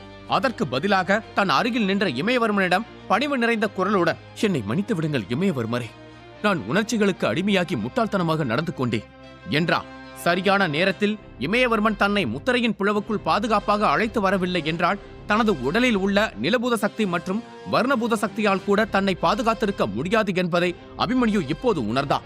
அபிமன்யுவின் முகத்தில் சோகம் இருந்தது. ஏனெனில் அவனது தவறால் அவனது சொந்த கூட்டாளிகளே காயமடைந்திருக்கக்கூடும்.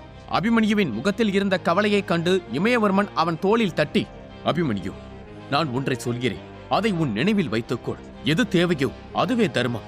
நீ இந்த அளவுக்கு சக்தியை செயல்படுத்தவில்லை என்றால் விதுரன் உன்னை கொன்று இருப்பா. அதனால் உன்னை காப்பாற்றிக் கொள்ள இதை தாண்டி உன்னால் வேறு எதையும் செய்திருக்க முடியாது. ஆனால் அடுத்த முறை இதை செய்யும் போது உன்னால் இதிலிருந்து உயிருடன் தப்பிக்க முடியுமா என்பதை யோசித்து விட்டு செய். அதிர்ஷ்டம் எல்லா நேரங்களிலும் உனக்கு சாதகமாக இருக்காது என்றார். பின்னர் அவர் அந்த பிளவை சுற்றி முற்றி பார்த்தார். அவர்கள் நிற்கும் இடம் ஒரு மலையின் விளிம்பு போல இருந்தது. இதற்கு மேல் செல்ல வேண்டும் என்றால் விளிம்பில் இருந்து கீழேதான் குதிக்க வேண்டும். ஆனால் கீழே சிவப்பு நிறத்தில் கொதிக்கும் எரிமலை குழம்பு நிறைந்திருந்தது. இந்த பிளவுக்கு வெளியே இருந்த பகுதி பனியால் நிறைந்த பனிப்பிரதேசம் போல இருந்தது. எப்போதும் எங்கும் குளிர் மட்டுமே இருந்தது. ஆனால் இங்கு நெருப்பு குழம்பு நதி போல ஓடியது. பனிக்குளம் உண்மையிலேயே விசித்திரமான ஒன்றாகத்தான் இருந்தது. அந்த எரிமலை குழம்பின் ஆழத்தை பார்த்த இமயவர்மன், ஒரு வழியாக பிளவருக்குள் ஊடுருவி விட்டோம். இனியும் நாம் ஏன் காத்திருக்க வேண்டும்? வாருங்கள், முன்னேறி செல்லலாம். அபிமன்யு மற்றும் விதுரன் உருவாக்கிய குழப்பத்தில் அனைவரும் முத்திரை பிளவுக்குள் குதித்தனர். அங்கு இமயவர்மன் முன்னேறி செல்லலாம் என்று அறிவுறுத்தினார். அதை கேட்ட 3 பழங்குடியினர்களும் தயங்கினர். மதகய குலத்தின் மூத்தவர் ஒருவர் இமயவர்மனை பார்த்து, தலைவரே, இங்கு அக்னிபூத ஆற்றல்கள் கட்டுக்கடங்காமல் இருக்கிறது. ஆனால் நாமும் பனிபூத சக்தியை கொண்டவர்கள். அதனால் இந்த நிலப்பரப்பு நமக்கு ஏதுவான ஒன்றல்ல. அதோடு உள்ளே யாளியர் குலத்தைச் சேர்ந்தவர்களும் இருக்கிறார்கள். வெளியே பனிப்பிரதேசத்தில் இருக்கும் போதே நம்மால் அவர்களை சமாளிக்க முடியவில்லை. அவர்களை உள்ளே சந்தித்தால் நாம் பெரும் சிக்கலில் சிக்கிக்க கூடும் என்றார். எரிமலை குழம்பும் நெருப்பும் நிறைந்த இடத்தில் அக்னிபூத ஆற்றல் கொண்டவர்கள் மிகவும் வலிமை பெறுவார்கள் என்பதும் பனி வீரர்களின் சக்தி பலவீனம் அடையும் என்பதும் அனைவருக்கும் தெரியும். அதனால் பனி பழங்குடியின் மாய மிருகங்கள் உட்பட அனைவரும் இத்தகைய இடங்களை தவிர்த்தனர். அந்த முதியவரின் வார்த்தைகளை கேட்ட இமயவர்மன் லேசான கவலையுடன், மூத்தவர் சாவந்தி அவர்களே, உங்களது தயக்கம் எனக்கு புரிகிறது. இருந்தாலும் நீங்கள் பழசை மறக்கக்கூடாது. இந்த முத்திரையை உருவாக்க நமது முன்னோர்கள் தங்கள் உயிரை பணயம் வைத்தார்கள். யாரும் இதற்குள் நுழைந்துவிடக் கூடாது என்று அவர்கள் இந்த இடத்தை பூட்டினார்கள். அதற்கு காரணம் இங்கே மறைத்து வைக்கப்பட்டுள்ள அந்த சிறப்பு வாய்ந்த பொருளை யாரும் அடையக்கூடாது என்பதற்காக. அப்படி இருக்கையில் அந்த ரணசிங்கநாதை அடைவதை அமைதியாக வேடிக்கை பார்த்து கொண்டிருக்கலாம் என்று சொல்கிறீர்களா? நமது மூதாதையரான பசுமர் இங்கு ஏதோ ஒன்றை மறைத்து வைத்திருக்கிறார் என்றால் அந்த பொருள் மிகவும் ஆபத்தானது என்று அர்த்தம். அதை நாம் யாளியர் குலத்திடம் ஒப்படைக்க கூடாது. யாளியர் குலம் எப்படிப்பட்டது, அவர்கள் மனதில் என்ன ஓடுகிறது என்பதை இன்றைய நிகழ்வின் மூலம் நீங்கள் அனைவரும் நன்றாக அறிந்திருப்பீர்கள். அப்படி இருக்கையில் அந்த தந்திரக்கார ரணசிங்கன் கையில் அந்த புதையல் கிடைத்தால் அவன் என்னவெல்லாம் செய்வான் என்று யோசித்து பாருங்கள். அது நடக்க நான் ஒருபோதும் அனுமதிக்க மாட்டேன் என்றார். இவ்வாறு கூறிவிட்டு இமயவர்மன் முன்னேறி சென்றார். அங்கே எல்லா திசைகளிலும் எரிமலை குழம்பு நதிகளைப் போல ஓடிக்கொண்டிருந்தது. அதை தாண்டி வேறெதுவும் கண்ணுக்கு தெரியவில்லை. இமயவர்மன் முன்னேறியவுடன் உக்கிரபாணியும் மற்ற பழங்குடி பெரியவர்களும் ஒருவித தயக்கத்துடன் அவரை பின்தொடர்ந்தனர். அனைவரும் முன்னேறி சென்ற பிறகு அதியரசன் ஒரு குப்பியை எடுத்து அபிமன்யுவை நோக்கி வீசினார். அபிமன்யு, இதை சீக்கிரம் எடுத்துக்கொள் என்றார். அவர் அபிமன்யுவின் முகத்தை உன்னிப்பாக கவனித்தார். அவனது தோளில் சிலந்தி வலை போல எண்ணற்ற கோடுகள் பாய்ந்தன. அவை அனைத்தும் காய்ந்த இரத்த காயங்கள். அது அவனது முகத்தை பயங்கரமாக காட்டியது. அபிமன்யு அந்த மாத்திரையை கையில் எடுத்த போது ஒரு பயங்கரமான துர்நாற்றம் அவன் மூக்கை துளைத்தது. அவன் அருவருப்புடன் அதியரசன் பக்கம் திரும்ப, அதியரசன் கொஞ்சம் கூட தயங்காமல் அபிமன்யுவின் வாய்க்குள் வலுக்கட்டாயமாக அந்த மாத்திரையை திணித்தார். அதியரசனின் இந்த நடத்தை அபிமன்யுவுக்கு மிகவும் விசித்திரமாக இருந்தது. அதியரசன் தனது சக்தியை பயன்படுத்தி அபிமன்யுவுக்கு அந்த மாத்திரையை வலுக்கட்டாயமாக ஊட்டிய போது அபிமன்யுவின் முகத்தில் லேசான எரிச்சல் தெரிந்தது. ஆனால் இருமிக்கொண்டே அவன் ஏதோ சொல்ல முயல்வதற்குள் அதியரசன் புன்னகைத்து, என்னை நம்பு, சிறிது நேரத்திற்கு பிறகு நீயே எனக்கு நன்றி சொல்வாய் என்றார். அதன் பிறகு யாளியர் குலத்தினரை பின்தொடர்ந்து இமயவர்மனும் மற்ற பழங்குடியினரும் அந்த முத்திரையின் பிளவுக்குள் ஆழமாக செல்ல ஆரம்பித்தனர். அதை பார்த்த அபிமன்யு ஆவலுடன், அதியரசரே, இந்த நீல நெருப்பு தாமரை அவ்வளவு விசேஷமான மூலிகையா? அதற்காக இமயவர்மனும் யாளியர் குலத்தினரும் தங்கள் ஒப்பந்தத்தையே மீறும் அளவுக்கு செல்வார்களா என்று கேட்டார். பின்னர் அபிமன்யுவும் அதியரசனும் எரிமலை குழம்பிற்கு மேலே பறக்க ஆரம்பித்தனர். அவர் அபிமன்யுவை பார்த்து, அபிமன்யு, ஒருவேளை உனக்கு தெரியாமல் இருக்கலாம், அந்த மூலிகையால் மைத்திரேய வீரர் அங்கு 10 குகைகளுக்கு மேல் இருப்பதையும் உருவாக்கப்பட்ட முத்திரையை கூட உடைக்க முடியும். உனது ஆச்சாரியரின் முத்திரையை நீக்க உனக்கு அந்த மூலிகை தேவைப்படுவது போல யாளியர் குலத்தின் மூத்தவர் ஒருவருக்கோ அல்லது அதைவிட வலிமையான மூதாதையருக்கு அது தேவைப்படலாம். அதனால்தான் அவர்கள் ஒப்பந்தத்தை மீற துணிந்து இருக்கிறார்கள் என்றார். இதை கேட்ட அபிமன்யு வியப்புடன், ஆனால் அவர்கள் இதை பேசி தீர்த்திருக்கலாமே, ஒரு மூலிகைக்காக இப்படி ரகசியமாக தாக்குவது என்பது வேடிக்கையாக இருக்கிறது. ஆகாச ரத்தின கல்லுக்காக வசுதேவியின் குழுவை யாளியர் குலத்தினர் தாக்கினார்கள். அவர்களுக்கு ஆகாச ரத்தினக்கல் மீது ஒரு தீராத ஆசை இருக்க வேண்டும். வானர பழங்குடியினரின் முன்னோர்களுக்கும் அது பற்றி சில தகவல்கள் தெரிந்திருக்க வேண்டும். ஒருவேளை அதனால் கூட யாளியர்கள் வானரர்கள் தாக்கி இருக்கலாம் என்றான். அவன் பேசும்போது அவனது முகபாவனை தீவிரமாக இருந்தது. இதைக் கண்ட அதியரசன் கவலையுடன், அபிமன்யு, நீ அந்த சிறப்பு வாய்ந்த பொருளை கைப்பற்றுவது பற்றி யோசிக்கிறாயா? ஒருவேளை அப்படி நீ யோசித்தால் நான் இப்போதே உன்னை எச்சரிக்கிறேன். நீ ஏற்கனவே பகவஜர் நிலையில் இருக்கும் நாகர்கூட்ட வீரன் தட்சகனை எதிரியாக்கி வைத்திருக்கிறார். உனக்கும் விதுரனுக்கும் இடையிலான போர் வெறும் அதிகார போட்டி அல்ல, அது கொலைவெறி நிறைந்த பகை. அதன் மூலம் யாளியர் குலம் உனக்கு எதிராக நிற்கிறது. இப்போது நீ இருப்பது வெறும் அமரோதிய நிலை. இந்த நிலையில் மற்றொரு எதிரியை சம்பாதிப்பது உன்னை பேராபத்தில் தள்ளும். உன்னுடன் 5ஆம் நிலை வைத்தியர் இருந்தாலும் ஒரு பகவஜர வீரர் முன்னால் நீ நிராயுத பாணிதான். அதனால் புது எதிரியை வளர்க்கும் முன் யோசித்து முடிவெடு என்றார். இவ்வாறு பேசிக்கொண்டே அதியரசனும் அபிமன்யுவும் எரிமலை குழம்பு நிறைந்த பிளவின் ஆழத்திற்கு பறந்து சென்றனர். அந்த பிளவு 1000 அடிக்கு மேல் நீளமானது. எரிமலை குழம்பின் ஒளியால் அது சிவப்பு நிறத்தில் மின்னியது. அந்த பிளவின் நடுவில் ஒரு இருண்ட பள்ளம் இருந்தது. அது அளவிட முடியாத அளவுக்கு ஆழமாக இருந்தது. இதைக் கண்ட அபிமன்யு மெதுவான குரலில் அதியரசனிடம், நாம் நீண்ட நேரமாக பறந்து கொண்டிருக்கிறோம், ஆனால் இது முடிவதாக தெரியவில்லை. ஒருவேளை நாம் தவறான திசையில் செல்கிறோமா என்று கேட்டான். அவனது வார்த்தைகளை யோசித்த அதியரசன், இங்க பாரு அபிமன்யு, நாம் சரியான திசையில் செல்கிறோமா இல்லையா என்று என்னால் உறுதியாக சொல்ல முடியாது. ஆனால் என் அனுபவத்தில் இருந்து ஒன்று சொல்ல முடியும். நாம் ஒரு பாதையை தேர்ந்தெடுத்து விட்டோம். ஒரு பாதையை தேர்ந்தெடுத்தால் அது இலக்கை சென்றடைய எவ்வளவு தாமதமானாலும் அதில் நாம் தொடர்ந்து பயணிக்க வேண்டும். மேலும் அந்த மூலிகையின் சக்தியை என்னால் உணர முடிகிறது. ஆனால் ஆச்சரியமான விஷயம் என்னவென்றால், அந்த உணர்வு இந்த எரிமலை குழம்பிற்கு உள்ளிருந்துதான் வருகிறது. இதுவரை நாம் பார்த்த இடங்களை விட இந்த எரிமலை குழம்பிற்குள் இருக்கும் சக்திகள் மிக மிக வலிமையாக இருக்கின்றன. இதை கேட்ட அபிமன்யு ஆச்சரியமடைந்தான். ஆனால் அது அவனுக்கு புதிதல்ல. ஏனென்றால் அவன் ஏற்கனவே மூடுபனி பள்ளத்தாக்கின் எரிமலை வாயிலுக்குள் சென்று இருக்கிறான். ஆனால் அப்போது அவனது ஆற்றல் குறைவாக இருந்ததால் அவனால் அரை மணி நேரத்திற்கு மேல் அங்கிருக்க முடியவில்லை. அப்போது மீண்டும் மூலிகையை தேடி எரிமலை குழம்பிற்குள் செல்வது அவனுக்கு சற்று தயக்கத்தை ஏற்படுத்தியது. அவனது தயக்கத்தை கண்ட அதியரசன், சிறிது நேரத்திற்கு முன்பு நான் உனக்கு ஒரு மாத்திரை கொடுத்ததை மறந்துவிட்டாய் போலிருக்கிறது என்றார். மாத்திரையை பற்றி சொன்னதும் அபிமன்யு ஒரு விசித்திரமான முகபாவனையுடன், என்னை மன்னித்து விடுங்கள் அதியரசரே, நீங்கள் கொடுத்த மாத்திரையால் எனக்குள் எந்த மாற்றமும் ஏற்பட்டதாக தெரியவில்லை என்றான். இதைக் கேட்ட அதியரசன் சிரித்துக்கொண்டே, அது ஆற்றலை அதிகரிக்கும் மாத்திரை அல்ல, அது ஒரு விசேஷ திரவம்.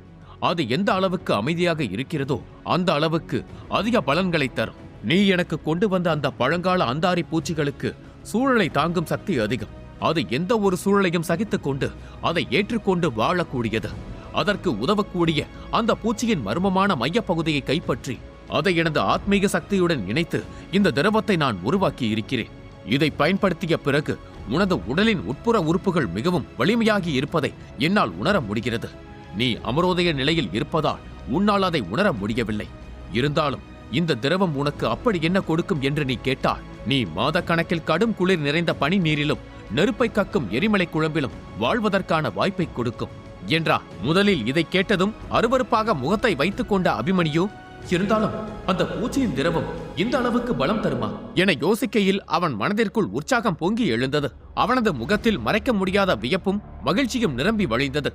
அந்த சிறிய பழங்கால பூச்சிகளிடம் இருந்து நமது உடலின் வலிமையை அதிகரிக்கும் திரவத்தை தயாரிக்க முடியும் என்பதை அவனால் நம்பவே முடியவில்லை. திடீரென்று ஏதோ தோன்ற அவன் தனது கையை எரிமலை குழம்பிற்குள் நீட்டினான். அதைக் கண்டு அவன் அதிர்ச்சி அடைந்தான். ஏனென்றால் எரிமலை குழம்பிற்குள் கை இருந்தும் அவனுக்கு எந்த வெப்பமும் தெரியவில்லை. அபிமன்யுவின் வியப்பை கண்ட அதியரசன் எச்சரிக்கை நிறைந்த தொனியில், அபிமன்யு, ஒன்றை மட்டும் மறந்து விடாதே. இந்த திரவத்தால் உனது உடல் வலிமையாகி இருக்கலாம். ஆனால் அதற்காக எரிமலையின் மிக ஆழமான பகுதிக்கு செல்லலாம் என்று அர்த்தம் அல்ல. எரிமலை குழம்பிற்குள் எங்கேனும் நீல நிற ஆற்றல்கள் தென்பட்டால் அங்கிருக்கும் சக்திகள் உனது உட்புற உறுப்புகளை காயப்படுத்தக்கூடும் என்பதை புரிந்து கொள் என்றார். இந்த எச்சரிக்கையை கேட்ட அபிமன்யு ஒரு ஆழ்ந்த மூச்சை எடுத்து நிதானமான குரலில், உங்கள் எச்சரிக்கையை நான் நினைவில் கொள்கிறேன். இப்போது நம்மால் எரிமலை குழம்பிற்குள் செல்ல முடியும் என்றால் நாம் ஏன் உள்ளே சென்று தேடக்கூடாது என்று கேட்டார். மறுநொடியே அபிமன்யு நேரடியாக எரிமலை குழம்பிற்குள் குதித்தார். கண் இமைக்கும் நேரத்தில் அவன் அந்த சிவப்பு நிற நீரோட்டத்திற்குள் மறைந்து விட்டான். அந்த அளவிற்கு அவன் வேகமாக இருந்தான். அபிமன்யு இவ்வளவு துணிச்சலாக முன்னேறுவதைக் கண்டு அதியரசனின் முகத்தில் கவலையும் லேசான எரிச்சலும் தெரிந்தது. தனது ஆச்சாரியருக்காக எவ்வளவு பெரிய ஆபத்தை எதிர்கொள்ளப் போகிறோம் என்பதை அவன் அறியவில்லை. 2 வலிமை மிக்க பழங்குடியினர் இதற்காக பைத்தியக்காரத்தனமாக போராடுகிறார்களோ அந்த மூலிகைக்காக அவன் செல்கிறான். அதில் அவன் வெல்வானா தோற்பானா என்பது 2ஆம் பட்சம். உண்மையில் அபிமன்யு போன்ற ஒரு சீடன் கிடைப்பது பெருமைக்குரிய விஷயம். அது விதியின் பரிசு என்று தனக்குள் பெருமூச்சு விட்டார். பின்னர் அவரும் எரிமலை குழம்பிற்குள் இறங்கினார். அபிமன்யு எரிமலை குழம்பிற்குள் நுழைந்தவுடன் அவனை சுற்றியுள்ள அனைத்தும் சிவப்பாக தெரிந்தது. வெப்பம் மிகவும் குறைவாகவே இருந்தது. அவனது உடலில் ஒரு லேசான சிலிர்ப்பு மட்டுமே ஏற்பட்டது. அவன் உடனடியாக தனது ஆற்றல் பாதைகளில் கவனம் செலுத்தினான். அவற்றுள் ஒரு பிரகாசமான ஆற்றல் பாய்வதை உணர்ந்தான். ஆச்சரியம் கொண்ட அபிமன்யு, உண்மையிலேயே இந்த பழங்கால பூச்சிகள் திறன் என்னை வியக்க வைக்கிறது. இவ்வளவு வலிமையான சக்திகள் ஒரு சிறிய பூச்சிக்குள் இருக்கும் என்று நான் எதிர்பார்க்கவில்லை. அதனால்தான் விஷம் மூடுபனி அவர்களை பாதிப்பதில்லை போல. இது அற்புதத்திலும் அற்புதம், அதி அற்புதம் என்றார். இதை நினைக்கும் போது அவனது முகத்தில் ஒரு மெல்லிய புன்னகை தோன்றியது. ஆனால் அது விரைவில் ஆச்சரியமாக மாறியது. ஏனென்றால் ஆழமான பகுதியில் எரிமலை குழம்பு ஒரு விசித்திரமான வடிவத்தில் சுழன்று கொண்டிருப்பதை அவன் கண்டான். பின்னாலிருந்து வந்த அதியரசன் அதை கண்டு, அபிமன்யு, ஒரு மூலிகை வளரும் போது அது தன்னை சுற்றியுள்ள இயற்கை ஆற்றல்களை தொடர்ந்து ஈர்த்து வலிமை பெற்றுக் கொண்டே இருக்கும். அதே நேரத்தில் எஞ்சிய ஆற்றல்கள் ஆங்காங்கு சிதறி ஆபத்தான சுழலாகவும் மாறி இருக்கும். அதனால் ஒரு விஷயத்தை நெருங்கும் முன் கவனமாக யோசித்து நெருங்கு என்றார். அந்த இடத்தை ஆழமாக பார்த்த அபிமன்யு அங்கு 10 குகைகளுக்கு மேல் இருப்பதையும் அவை வெவ்வேறு திசைகளில் செல்வதையும் கண்டான். அவன் கவலை நிறைந்த குரலுடன், அதியரசன் அவர்களே, இங்கே பல குகைகள் உள்ளன. நாம் எந்த பாதையை தேர்ந்தெடுக்க வேண்டும்? நாம் தேர்ந்தெடுக்கும் பாதை சரியென்று நமக்கு எப்படி தெரியும் என்று கேட்டான். அதியரசன் உடனடியாக ஒரு குகையின் அருகில் சென்று தனது ஆத்மீக சக்தியை உள்ளே செலுத்தினார். சில நிமிடங்களில் அவரது முகத்தில் லேசான கவலை தெரிந்தது. இதைக் கண்ட அபிமன்யு பதற்றத்துடன், எல்லாம் சரியாக இருக்கிறதா என்று கேட்டான். அதியரசன் ஒரு பெருமூச்சு விட்டு, இந்த குகைக்குள் இருக்கும் எரிமலை ஆற்றல் மிகவும் வெப்பமாகவும் ஆபத்தானதாகவும் இருப்பதை என்னால் உணர முடிகிறது. நாம் அங்கே செல்வது புத்திசாலித்தனம் அல்ல என்றார். அவரைப் போலவே அபிமன்யுவும் அடுத்த குகைக்குள் தனது ஆத்மீக சக்தியை செலுத்தினான். அவன் இதை செய்வதைக் கண்டு அதியரசன் அவனை தடுக்க முயன்றான். ஆனால் திடீரென்று அபிமன்யு கத்தினார், அதியரசரை, இந்த குகைக்குள் ஒரு மெல்லிய பனி ஆற்றலை என்னால் உணர முடிகிறது. தலைவர் இமயவர்மனும் மற்ற பழங்குடி பெரியவர்களும் இந்த பாதை வழியாக சென்றிருக்க கூடுமா என்று கேட்டார். இதை கேட்ட அதியரசன் ஆச்சரியம் அடைந்தார். ஆனால் அது அவருக்கு பெரிய வியப்பாக தெரியவில்லை. அபிமன்யுவின் ஆத்மீக சக்தியின் வலிமையை அவர் ஏற்கனவே புரிந்து கொண்டார். அவர்கள் அடுத்தடுத்து மேலும் 5 குகைகளை ஆராய்ந்தனர். ஆனால் எதுவும் சரியான பாதையாக தெரியவில்லை. இப்போது அபிமன்யுவின் முகத்தில் கவலை தெரிய தொடங்கியது. மீதமுள்ள 3 குகைகளை சுட்டிக்காட்டி, இந்த 3 குகைகளில் சரியான ஒன்றை நம்மால் கண்டுபிடிக்க முடியவில்லை என்றால் இமயவர்மனும் மற்றவர்களும் சென்ற அதே பாதையில் செல்வதைத் தவிர நமக்கு வேறு வழி இல்லை என்றார். அபிமன்யு ஒரு குகைக்குள் தனது சக்தியை செலுத்திய அந்த நொடியில் அவன் ஒரு பலமான அதிர்ச்சியை உணர்ந்தான். அவனது உடல் லேசாக நடுங்கியது. அவன் பதற்றத்துடன், இது எப்படி சாத்தியம்? எரிமலை குழம்பின் அடி ஆழத்தில் எண்ணற்ற குகைகள் இருந்தன. அவற்றை அபிமன்யுவும் அதியரசனும் ஆராய்ந்து கொண்டிருந்தனர். கடைசியாக 3 குகை மட்டும் எஞ்சியிருந்தது.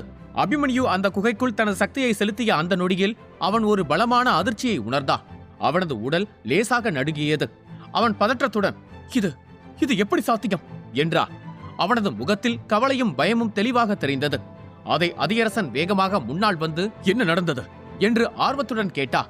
அபிமன்யு தன்னை நிதானப்படுத்திக் கொண்டு ஒரு ஆழ்ந்த மூச்சை எடுத்து, நான் இந்த குகைக்குள் ஆழமாக பார்க்க முயன்ற அந்த நொடியில் அடையாளம் தெரியாத ஒரு சக்தி என்னை தாக்கியது. நீங்கள் கொடுத்த திரவத்தால் எனது உள் உறுப்புகள் வலிமை பெறாமல் இருந்திருந்தால் நான் பலத்த காயமடைந்திருப்பேன் என்றார். இதை கேட்ட அதியரசனின் முகத்தில் பெரும் வியப்பு ஏற்பட்டது. அவர் ஆச்சரியத்துடன், அப்படியானால் யாழியர் குலத்தின் பெரியவர்கள் இந்த குகை வழியாகத்தான் சென்றிருக்க வேண்டும் என்றார். ஆனால் அபிமன்யு சிறிது நேரம் யோசித்துவிட்டு, அதியரசரை, ரணசிங்கன் ஒரு பகவஜ்ர வீரர் என்பதும் அவரது ஆத்மீக சக்தி என்னை விட வலிமையானது என்பதும் உண்மைதான். ஆனால் அவர் என்னை தாக்கி இருந்தால் அவர் என்னை வெளியே தள்ளியிருக்க மாட்டார். அதற்கு பதிலாக என்னை கொன்றிருப்பார். அதனால் இந்த தாக்குதல் யாழியர் குலத்திடமிருந்து வரவில்லை, வேறு யாரிடமிருந்தோதான் வந்திருக்கிறது என்றார். இதை கேட்ட அதியரசன் குழப்பத்துடன், அது ரணசிங்கன் இல்லை என்றால் வேறு யாராக இருக்கும்? உன்னால் எதையாவது கண்டறிய முடிந்ததா என்று கேட்டார். அபிமன்யு ஒருவித யோசனையுடன், யாரோ ஒருவர் அந்த குகைக்குள் இருக்கிறார். அவர் மற்ற யாரும் உள்ளே நுழைவதை விரும்பவில்லை என்று எனக்கு தோன்றுகிறது என்றார். அவன் குகைக்குள் நுழைய முயன்ற போது அதியரசன் அவனை தடுத்தார். நில் அபிமன்யு, நம்மை விட வலிமையான எவராவது உள்ளே இருந்தால் நான் அவர்களை சிறிது நேரம் தடுத்து நிறுத்துவேன். அந்த சமயத்தில் நீ வெளியே வந்துவிட வேண்டும் என்றார். இதை கேட்ட அபிமன்யு தீர்க்கமான பார்வையும், சரி, நீங்கள் சொன்னதை அப்படியே செய்வேன் என்றார். அபிமன்யு குகைக்குள் நுழைந்தவுடன் தன்னை சுற்றியுள்ள இயற்கையின் ஆற்றல்கள் மிக வேகமாக அதிகரிப்பதை உணர்ந்தான். அவன் வியப்புடனும் உற்சாகத்துடனும், பனிப்பழங்குடியினர் ஏன் இந்த முத்திரையை உடைக்க விரும்பினார்கள் என்று இப்போது எனக்கு புரிகிறது. யாராவது இங்கே ஒரு வருடம் பயிற்சி செய்தால் அவர்களின் ஆற்றல் பல மடங்கு அதிகரிக்கும். இந்த சக்திகள் எனது உடலின் ஆற்றலுடன் மிக எளிதாக இணைகின்றன என்றார். ஆனால் திடீரென்று அவனது பார்வை குகையின் முடிவில் விழுந்தது. அங்கே அக்னி சக்திகள் அருவி போல பயங்கரமாக கொட்டிக் கொண்டிருந்தது. அபிமன்யுவின் முகம் முழுக்க வேர்வை வழிந்தோடியது. அபிமன்யு தனது வேகத்தை அதிகரித்து முன்னோக்கி சென்றான். அவனது கண்கள் ஒரு பிரகாசமான எலும்புக்கூட்டின் மீது விழுந்தன. அவன் அதிர்ச்சியுடன், எலும்புக்கூடா என்று வியப்புடன் கேட்டான். அதைக் கண்ட அதியரசன் வேகமாக அவன் கையை பிடித்து பின்னால் இழுத்தார். அபிமன்யு, உடனடியாக வெளியேற வேண்டும் என்று கத்தினார். ஆனால் அவர்கள் எதிர்வினையாற்றுவதற்குள் அந்த எலும்புக்கூட்டின் கைகளில் திடீரென்று சக்திகள் குவியத் தொடங்கின. அந்த எலும்புக்கூடு உயிர் பெற்றதைப் போல வேகமாக எழுந்தது. அது தன் கையில் ஒரு வாளை இறுக்கமாக பிடித்திருந்தது. அது மெதுவாக அவர்களை நோக்கி நகரத் தொடங்கியது. அந்த எலும்புக்கூடு தங்களை நோக்கி வருவதைக் கண்டவுடன் அபிமன்யுவின் கண்கள் விரிந்தது. ஆனால் எலும்புக்கூட்டின் தாக்குதல் அவனை அடைவதற்கு முன்பே அதியரசன் அவனை பின்னோக்கி இழுத்திருந்தான்.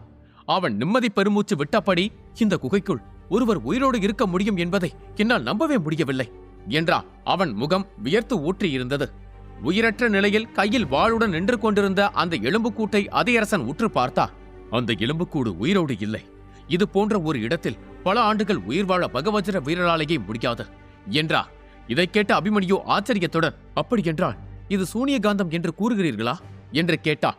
சூனியகாந்தம் என்பது வலிமையான வீரர்கள் பொம்மைகளையும் எலும்புக்கூடுகளையும் உயிரற்ற முழு உடல் கவசங்களையும் தங்களது சூனியத்தால் கட்டுப்படுத்தி அதை கைப்பாவை போல உலாவ விட்டு அதன் மூலம் எதிரியை தாக்குவார்கள். அந்த பொம்மைகள்தான் சூனியகாந்தங்கள். அதியரசனும் ஆம் என்று தலையை ஆட்டினார். பின்னர் அபிமன்யு அந்த எலும்புக்கூட்டை கவனமாக ஆராய்ந்தான். அவன் தன்னை நிதானப்படுத்திக் கொண்டு ஆவலுடன், இது உயிரோடு இல்லை. அப்படியென்றால் இதை உருவாக்கியது யார்? இது எப்படி இங்கே வந்தது என்று கேட்டான். அபிமன்யுவின் முகத்தில் வியப்புடன் சேர்ந்த பல கேள்விகளும் தெரிந்தன. அதைக் கண்ட அதியரசன் நெற்றியை சுருக்கி சந்தேகத்துடன் யோசித்தார்.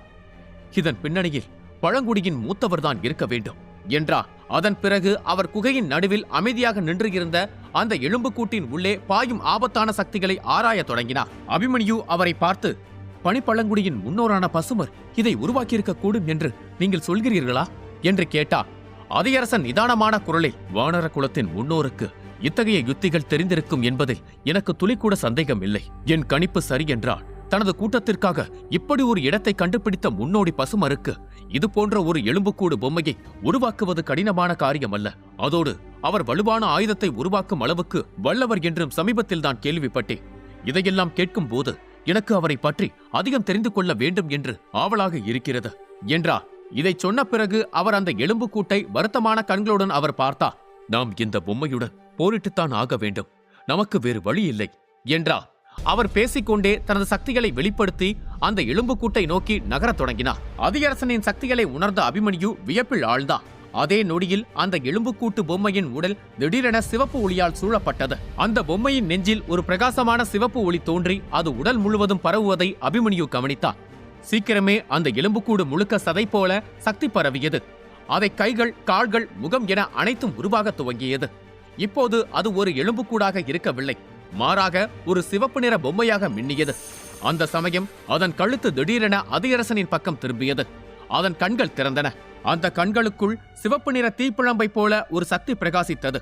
அந்த கைப்பாவையின் உடலுக்குள் இருந்த அபாரமான சக்தியைக் கண்ட அபிமன்யு அதிர்ச்சியில், அதன் சக்தியை என்னால் கணிக்கவே முடியவில்லை என்றார். அந்த கைப்பாவையின் சக்தியைக் கண்டு வியப்புடன் சேர்த்து கொஞ்சம் பதட்டமும் அபிமன்யுவுக்கு ஏற்படத் தொடங்கியது. அந்த கைப்பாவை அடுத்தடுத்து வலிமையான வாள் தாக்குதல்களை தொடுத்து அதியரசனை தொடர்ந்து பின்வாங்கச் செய்தது. அதியரசன் தனது முழு பலத்தையும் பயன்படுத்தினாலும் அவரால் அதை தடுக்க முடிந்ததை தவிர அழிக்க முடியவில்லை. எரிமலை குழம்பும் கட்டுக்கடங்காத சக்திகளும் நிறைந்த அந்த குகைக்குள் அவர்கள் இருவரின் போர் பெரும் குழப்பத்தை ஏற்படுத்தியது. இதைக் கண்ட அபிமன்யு, நான் அதியரசனுக்கு உதவ வேண்டும், இல்லை என்றால் அந்த கைப்பாவை அவரை எழுந்திருக்க முடியாதபடி காயப்படுத்திவிடும். உண்மையில் அபிமன்யுவால் அந்த கைப்பாவையுடன் நேரடியாக போரிட முடியாது. அதையும் மீறி அவன் அதை செய்ய முயன்றால் அவன் பலத்த காயமடையக்கூடும். அந்த கைப்பாவையிடம் பகவஜர வீரருக்கு நிகரான சக்திகள் இருந்தன. அபிமன்யு அதை நேருக்கு நேர் தாக்கினால் அவன் உயிருக்கே ஆபத்தாகும் அளவுக்கு காயமடையக்கூடும். அபிமன்யு துரிதமாக முத்திரைகளை உருவாக்கி தனது சக்திகளை வெளிப்படுத்த தொடங்கினான். அவனது உடலில் இருந்து கருமின்னல் சக்தி நதி போல பாய்ந்து அவனது கைகளில் சக்திகள் குளம் குவிந்தது. அபிமன்யு தனது முத்திரையை மிக வேகமாக தயார் செய்ய தொடங்கினான். இந்த குகைக்குள் பிரம்மசக்கர நுட்பம், இரட்டை பிரளய வெடிப்பு அல்லது ஆத்மீக முத்திரை என எதையும் பயன்படுத்த முடியாது என்பதை அவன் தெளிவாக அறிந்திருந்தான். அப்படி செய்தால் குகை முழுவதுமே இடிந்து விழுந்து அவர்கள் இருவரது உயிருக்கே ஆபத்தாக முடிந்து விடலாம். அபிமன்யு அதியரசனுக்கு உதவ நினைத்துக் கொண்டிருக்கும் போதே அதியரசனும் அந்த கைப்பாவையும் ஒரு கடுமையான போரில் ஈடுபட்டிருந்தன. அந்த பொம்மை அதியரசனை ஆச்சரியப்படுத்தியது. நிச்சயமாக இந்த பொம்மையை உருவாக்கியவரின் ஆத்மீக சக்தி அசாதாரணமான ஒன்றாகத்தான் இருக்க வேண்டும். இந்த பொம்மையின் போர்த்திறனை பார்த்தால் ஒரு காலத்தில் பகவஜன நிலையின் 7ஆம் கட்டத்தில் இருந்திருக்க வேண்டும் என்று தோன்றுகிறது. அதனால்தான் எலும்புக்கூடாக மாறிய பிறகும் இதன் எலும்புகளால் எனது சக்தி தாக்குதல்களை எளிதில் தாங்க முடிகிறது. எப்படியாவது இதன் நெஞ்சில் இருக்கும் பிரகாசமான சக்தி மையத்தை உடைத்து விட்டால் என்னால் இதை தோற்கடிக்க முடியும். இருப்பினும் இதன் போர்த்திறன் மிக அதிகமாக இருப்பதால் இது எனது ஒவ்வொரு தாக்குதலையும் தடுத்து விடுகிறது. இதன் தற்போதைய நிலை பகவஜரத்தின் முதல் கட்டத்தில் இருக்க வேண்டும். இதை தோற்கடிக்க உடல் வலிமை மட்டுமல்ல, புத்திசாலித்தனமும் தேவை. ஆனால் அதியரசன் இதை பற்றி சிந்தித்துக் கொண்டிருக்கும் போதே ஒரு பிரகாசமான தாக்குதல் பறந்து வந்தது. அது அந்த கைப்பாவையின் மார்பை குறிவைத்தது. அந்த தாக்குதல் தொடுக்கப்பட்ட அந்த நொடி அந்த பொம்மையின் சிவப்பு நிற கண்கள் கோபத்தில் விரிய ஆரம்பித்தது. அது அதன் பார்வையை பூமியின் பக்கம் திருப்பியது.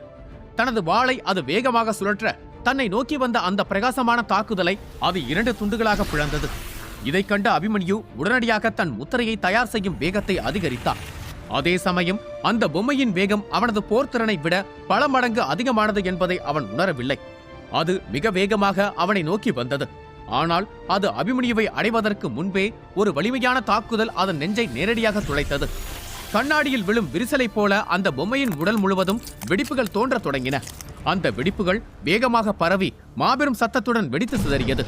ஆனால் அந்த வெடிப்பின் சக்தி அபிமன்யுவை தாக்குவதற்கு முன்பே அவனது உடலுக்குள் இருந்த நிலபுத ஆற்றல் அவனை எல்லா பக்கங்களிலிருந்தும் சூழ்ந்து பாதுகாத்தது. இருப்பினும் அந்த தாக்குதல் அவனது பாதுகாப்பு கவசத்தில் வெடிப்புகளை உருவாக்கும் அளவுக்கு வலுவாக இருந்தது. அபிமன்யுவின் அவனது கவசத்தில் வெடிப்புகள் தோன்றுவதைக் கண்ட அதியரசன் உடனடியாக அபிமன்யுவின் முன்னால் ஒரு தடினமான சக்தி சுவரை உருவாக்கினார். அதியரசன் தன்னை பாதுகாப்பதைக் கண்ட அபிமன்யு புன்னகைத்து அவருக்கு நன்றி சொன்னார். ஆனால் அதியரசன் பதிலுக்கு அவனது தோளில் தட்டி, நான் தான் உனக்கு நன்றி சொல்ல வேண்டும். நீ செய்தது புத்திசாலித்தனமான நகர்வு. அந்த கைப்பாவையை தாக்க சரியான தருணம் பார்த்து கொண்டிருந்த எனக்கு நீ வாங்கி கொடுத்த அந்த ஒரு நிமிடம் பேருதவியாக இருந்தது.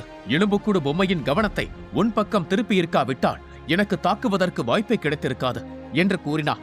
பின்னர் அவர் மீண்டும் அவனை பார்த்து, உண்மையில் நாம் நல்ல போர் ஜோடி, நாம் அடிக்கடி இதை செய்ய வேண்டும் என்றார். அதை கூறிவிட்டு அதியரசன் தரையில் கிடந்த எலும்பு குவியலை ஒருமுறை பார்த்தார். இந்த இடத்தில் இவ்வளவு ஆபத்தான பொறி இருக்கும் என்று நான் எதிர்பார்க்கவில்லை. நாம் கவனமாக முன்னேறி செல்ல வேண்டும். இந்த சுரங்கப்பாதையின் நுழைவாயிலேயே ஒரு சூனிய காந்தம் காவலுக்கு இருக்கிறது என்றால் உள்ளே என்னவெல்லாம் இருக்கக்கூடும் என்று யோசித்துக்கொள் என்றார். இதைக் கேட்ட அபிமன்யு ஆவலுடன், ஒரு நிமிடம், என் ஆச்சாரியருக்குத்தான் நீல நெருப்பு தாமரை பழம் வேண்டும் என்று நான் சொல்லவில்லையே, உங்களுக்கு எப்படி தெரியும் என்று கேட்டா. அப்படியா, நீ சொல்லவில்லையா? எனக்கு தெரிந்தவரை நீதான் அதை சொன்னாய். ஒருவேளை உனக்கு சந்தேகமாக இருந்தால் நான் எப்படி அறிந்து கொண்டேன் என்று நீயே யோசித்து கண்டுபிடித்துக்கொள் என்றார். அபிமன்யு யோசிக்க ஆரம்பித்தான். அதற்கு நேரம் தராமல் அதியரசன் அவனை பார்த்து, என் ஆத்மீக சக்தியை வைத்து ஆராய்ந்து பார்க்கையில் வெளியே இருப்பதை விட இங்கே அதிக அளவு அக்னி சக்தி இருக்கிறது. எனவே அந்த மூலிகை எங்காவது அருகிலேயே இருக்க வேண்டும் என்றார். அவர்கள் முன்னேறி செல்ல ஒரு மாபெரும் பரந்த நிலப்பரப்பின் முன் வந்தனர். அது எரிமலையின் உள்பகுதி போல இருந்தது. அபிமன்யு அந்த இடத்தைக் கண்டு உறைந்து போய் நின்றான். அவன் வியப்புடன் அதியரசனை பார்த்து, இங்கே நூற்றுக்கணக்கான குகைகள் உள்ளன. அவை ஒவ்வொன்றிலும் சக்திகளின் ஈர்ப்பு அதிகமாகத்தான் இருக்கிறது என்றான். அப்போது அபிமன்யுவுக்கு பழக்கமான ஒரு மூத்தவரின் முகம் அங்கே தென்பட்டது. அதை பார்த்த அதியரசன் உடனடியாக அபிமன்யுவை தனது சக்தியால் மறைத்துவிட்டு, அபிமன்யு, உனது சக்திகளை எவ்வளவு முடியுமோ அவ்வளவு கட்டுப்படுத்திக்கொள் என்று அமைதியாக சொன்னான். அதியரசனின் முகத்திலும் லேசான கவலை தெரிந்தது. அதே சமயம் அவர் தைரியத்தை வரவழைத்துக் கொண்டு, என்ன ரணசிங்கரே, ஏதாவது கண்டுபிடித்தீர்களா என்று கேட்டார். அதியரசனும் அபிமன்யுவும் எரிமலையின் மத்தியில் இருக்கும் குகைக்குள் நுழைந்தனர். அங்கே ரணசிங்கன் இருந்தான். ரணசிங்கனை பார்த்தவுடன் அதியரசனின் முகத்தில் லேசான பயமும் பதட்டமும் தெரிந்தது. அதே சமயம் அவர் தைரியத்தை வரவழைத்துக் கொண்டு, என்ன ரணசிங்கரே, ஏதாவது கண்டுபிடித்தீர்களா என்று கேட்டார்.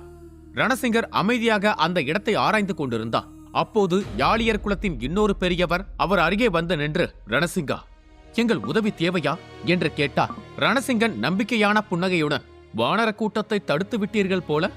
இருந்தாலும் அவர்களை குறைத்து எடை போடக்கூடாது. அவர்கள் கூடிய விரைவில் உள்ளே நுழைந்து விடுவார்கள். அதனால் நாம் விரைவாக வந்த வேலையை முடித்துவிட்டு கிளம்ப வேண்டும். இந்த குகை முழுக்க புதிர் பாதைகள் நிறைந்து உள்ளது. எது வாயிலை நோக்கி செல்கிறது, எது ஆலயத்தை நோக்கி செல்கிறது என்று ஒன்றும் புரியவில்லை. சில சமயங்களில் நாம் பேசுவதே நமக்கு இன்னொருவர் பேசுவதைப் போல கேட்கிறது. அதனால் முடிந்தவரை எதையும் தூண்டிவிடாமல் செல்வது நல்லது. என்னை கவனமாக பின்தொடர்ந்து வாருங்கள் என்றார். அவர் பேசும்போது அவரது கண்களில் தங்க நிற ஒளி மின்னியது. பிறகு அவரும் மற்ற யாளியர்களும் அங்கிருந்த மற்றொரு குகைக்குள் நுழைந்தனர். யாளியர் குலத்தினர் அங்கிருந்து செல்வதைக் கண்ட அபிமன்யுவின் முகத்தில் ஒரு மெல்லிய புன்னகை தோன்றியது.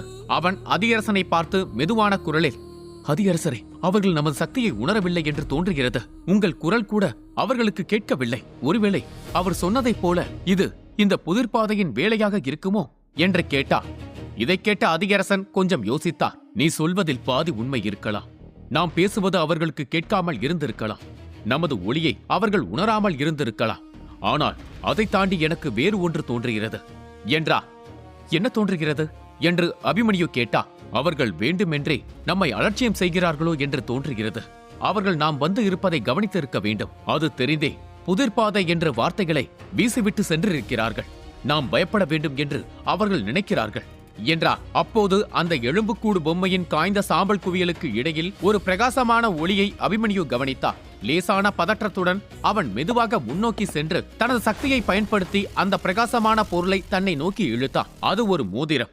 மோதிரத்தை பெற்ற பிறகு அபிமன்யு அதற்குள் என்ன இருக்கிறது என்பதை சோதிக்க முயன்றான். ஆனால் அவன் அதற்குள் தனது சக்தியை அனுப்பிய அடுத்த நொடி மின்னல் தாக்கியதைப் போல ஒரு அதிர்ச்சியை அவன் உணர்ந்தான். பின்னர் அதை தனது ஆத்மீக சக்தியால் அடக்கி அந்த மோதிரத்தை சோதிக்க துவங்கினான். உள்ளே முற்றிலும் காய்ந்து போன பல மூலிகைகளை அவன் கண்டான். பிறகு அதில் ஒரு சுருள் வரைபடம் இருப்பதையும் கண்டான். அதை உடனடியாக வெளியே இழுத்து உற்சாகத்துடன், அதியரசரே, இதை பாருங்கள் என்று அந்த மோதிரத்தை அதியரசனை நோக்கி நீட்டினான். அதை பார்த்த அதியரசன் வியப்புடன், அப்படி என்றால் நான் கணித்தது சரிதான். ரணசிங்கன் நம்மை வேண்டுமென்றே அலட்சியம் செய்திருக்கிறார். இந்த இடம் முழுக்க புதிர்பாதைகள் நிறைந்திருக்கிறது. இங்கிருக்கும் 100 குகைகளே ஒரு குகை மட்டுமே வாய்ப்பை கொண்ட குகை. மீதி குகையெல்லாம் ஆபத்தை கொண்ட குகை. இதில் புகுந்து நீங்கள் எப்படி தப்பிக்கிறீர்கள் என்று பார்க்கிறேன் என்று திமிர்த்தான். அவன் நம்மை அலட்சியம் செய்துள்ளான் என்று அவர் கூறிக்கொண்டிருந்த வேளையில் அடுத்தடுத்து எலும்புகள் நொறுங்கும் சத்தம் கேட்டது. இதிலிருந்து யாளியர் குலத்தினரும் சூனியகாந்தத்தை எதிர்கொண்டிருக்க வேண்டும் என்பதை அதியரசன் உணர்ந்தான். பின்னர் அதியரசன் அபிமன்யுவை பார்த்து, உனது அதிர்ஷ்டம் உண்மையிலேயே வியக்க வைக்கிறது என்றார். இதை கேட்ட அபிமன்யு அவரை பார்த்து குழப்பத்துடன், எனக்கு புரியவில்லை, நீங்கள் என்ன சொல்கிறீர்கள் என்று கேட்டார். அதியரசன் உற்சாகத்துடனும் ஒரு உண்மையை கண்டறிந்த உணர்வுடனும், நாம் எப்போது அழிந்த இந்த சூனியகாந்த கைப்பாவை மூதாதையர் பசுமர் காலத்தைச் சேர்ந்த ஒன்றாக இருக்க வேண்டும். ஒன்று, இது பசுமர் உயிரோடு இருந்தபோது அவரது சேனையில் ஒருவராக இருந்திருக்க வேண்டும். அல்லது பசுமருக்கு எதிராக போர் புரிந்த எதிராளியாக இருந்திருக்க வேண்டும். அதனால்தான் இந்த மோதிரத்தில் இந்த இடத்தின் வரைபடம் உள்ளது. இந்த வரைபடத்தில் உள்ள சக்தி அடையாளங்களை பயன்படுத்தி புதையல் இருக்கும் குகையை நம்மால் கண்டுபிடிக்க முடியலாம். அதனால்தான் சொல்கிறேன், நீ அதிர்ஷ்டசாலி என்றார். இதைக் கேட்ட அபிமன்யு, அது எப்படி சாத்தியம்? எதிராளி எப்படி இதற்குள் நுழைய முடியும்? இந்த இடத்திற்குள் நுழைய பனிப்பழங்குடியினரின் அனுமதி தேவை. அது மட்டுமின்றி இந்த இடம் ஒரு முத்திரைக்கு பின்னால் மறைக்கப்பட்டிருந்தது. அதனால் இது பனிப்பழங்குடியினத்தைச் சேர்ந்த ஒருவராகத்தான் இருக்க வேண்டும் என்றான். அதை கேட்ட அதியரசன் கொஞ்சம் பெருமிதத்துடன், இங்குதான் அனுபவமும் இளமையும் மோதுகிறது. நாம் இங்கு வந்ததில் இருந்து வானரக்குலம் இந்த இடத்தை பற்றி மீண்டும் மீண்டும் பெருமிதமாக கூறியதில் இதில் முழுக்க முழுக்க அவர்களுக்கு சொந்தமானது என்ற எண்ணம் உன் மனதில் வந்திருக்கிறது. இந்த இடம் எப்போதும் பனிப்பழங்குடியினருக்கு சொந்தமானதாக இருக்கவில்லை. அதோடு இந்த வரைபடத்தில் உள்ள அடையாளங்களை பார். இந்த மோதிரத்தின் உரிமையாளர் ஒரு வைதிகராக இருக்க வேண்டும். அப்படி என்றால் காலம் காலமாக பல சக்தி வாய்ந்தவர்கள் வந்து செல்லும் இடமாகத்தான் இது இருந்திருக்கிறது. காலப்போக்கில் முத்திரையை உடைக்கும் வித்தை யாருக்கும் தெரியாத காரணத்தினால் இது பனிப்பழங்குடிக்கு மட்டும் சொந்தமானது என்று அவர்கள் சொல்ல ஆரம்பித்து விட்டனர். அதனால் எல்லாவற்றையும் முதல் பார்வையிலேயே முடிவு செய்து விடாதே, கொஞ்சம் யோசி என்றார். மோதிரத்திற்குள் இருந்த வரைபடத்தை பார்த்த அபிமன்யு, சரி, நான் நன்றாக யோசித்ததில் இந்த வரைபடத்தின்படி புதையலை நோக்கி செல்வதற்கு 3 பாதைகள் உள்ளன என்று தெரிய வருகிறது. அடுத்து என்ன செய்யலாம் என்று கேட்டான்.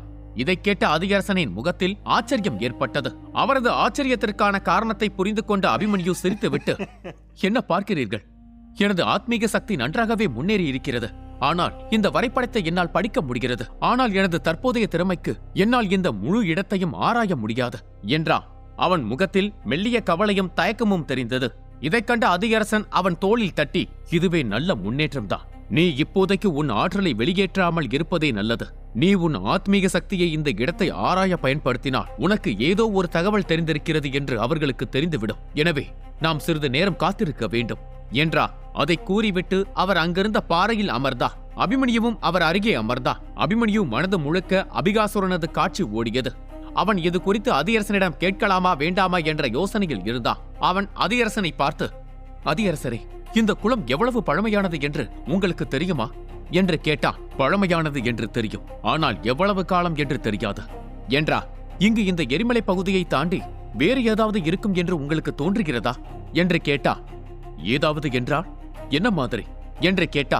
மூழ்கிய பழைய கோவில்கள், புராதான கல்வெட்டுகள், அடக்கப்பட்ட பூதங்கள், ஏதாவது ஆயுதங்கள், மந்திர கதவுகள், உறங்கும் அசுரர்கள் என்று கொஞ்சம் தயக்கத்துடனேயே கேட்டா. அதைக் கண்ட அதிகரசன் தீவிரமான குரலில், அபிமன்யு, நீ எதையாவது கண்டாயா என்று கூர்மையான கண்களோடு அபிமன்யுவை பார்த்தார். அதைக் கண்ட அபிமன்யு, இல்லை, பனிப்பிரதேசம் ஒரு புதையல் பிரதேசம் என்று சொன்னார்கள், அதனால்தான் கேட்டேன் என்றான். அதிகரசனுக்கு அபிமன்யு அபிகாசுரனை பற்றி தான் கேட்கிறானோ என்று ஒரு சந்தேகம் இருந்தாலும் தேவையில்லாமல் அவனிடம் இது குறித்து கூற வேண்டாம் என்று அமைதி காத்தார். அதனால் அவர் பேச்சை மாற்ற நினைத்தார். அபிமன்யு, இந்த இடத்தில் இயற்கையின் சக்திகள் வரம்பற்று ஓடுகிறது. இங்கு நீ பயிற்சி செய்தால் உனது திறன்கள் கூடுதல் வலிமை பெற நிறைய வாய்ப்பிருக்கிறது. ஒருவேளை நீ அடுத்த நிலையை கூட அடைய வாய்ப்புள்ளது என்றார். இதைக் கேட்ட அபிமன்யு ஆச்சரியமடைந்தார். ஆனால் தனது சக்திகளை தன்னால் இன்னும் முழுமையாக கட்டுப்படுத்த முடியாது என்பதை அவன் நினைவு கூர்ந்தான். அதனால் அதிக வலிமையை தேடி ஓடுவதற்கு பதிலாக பயிற்சியில் கவனம் செலுத்தி இருக்கும் சக்தியை சீரமைக்க முடிவு செய்தான். எனவே அபிமன்யுவும் அதிகரசனைப் போலவே தியான நிலையில் அமர்ந்து தனது சக்திகளை செம்மைப்படுத்த தொடங்கினான். அபிமன்யு பயிற்சிக்கான முத்திரையை உருவாக்க துவங்கிய போது அதிகரசன் அவனை சுற்றி ஒரு பாதுகாப்பு கவசத்தை உருவாக்க துவங்கினார். அவனது 102 சக்தி புள்ளிகளும் ஒவ்வொன்றாக திறக்கத் தொடங்கின. அதனால் குகைக்குள் பாய்ந்து கொண்டிருந்த வெப்ப ஆற்றல்கள் திடீரென அதிரத் தொடங்கின. அவனது 102 சக்தி புள்ளிகளும் உறிஞ்சிய ஆற்றல் ஒரு தேவோதய வீரனுக்கு நிகரான ஒன்றாக இருந்தது. அபிமன்யுவின் பயிற்சி முத்திரையை சுற்றி ஒரு சக்தி சுழல் உருவாகத் தொடங்கியது. இதை பார்த்த அதிகரசன் சுற்றுப்புறத்தை கவனமாக ஆராயத் தொடங்கினார். அந்த தருணத்தில் இயற்கையான ஆற்றல்களின் ஓட்டத்தில் ஒரு மாற்றத்தை அவர் உணர்ந்தார். அவரது முகத்தில் ஒரு மெல்லிய புன்னகை தோன்றியது. கண்களை சுருக்கியபடி, அப்படியானால் அந்த புதையல் அந்த இடத்தில்தான் இருக்கிறது என்று தனக்குள் நினைத்துக் கொண்டார். பிறகு அபிமன்யுவை பார்த்த அவர், உண்மையிலேயே அபிமன்யுவின் இந்த பயிற்சி முத்திரை ஒரு தேவோதய வீரரையே ஆச்சரியப்படுத்தும் திறன் கொண்டது. இப்போது அந்த புதையலை பற்றி நான் தெரிந்து கொண்டாலும் அவன் தியானத்தில் இருந்து விழிக்கும் வரை நான் காத்திருக்க வேண்டும். அதற்கு பிறகுதான் அந்த புதையலை தேடி செல்ல வேண்டும் என்று முடிவெடுத்தார்.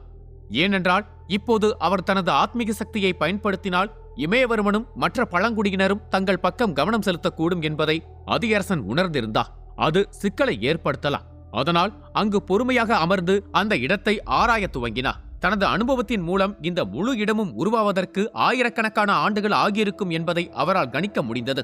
பூமிக்கு கீழே எரிமலை குழம்பு, மேலே பனிக்குளம் என 2 சக்திகளும் ஒன்றோடு ஒன்று கலந்திருக்கும் விசித்திரமான பகுதியாக இது இருந்தது. அதனால்தான் மேல் பனிவஜ்ர தாமரையும் கீழே நீல நெருப்பு தாமரையும் வளர்ந்தது.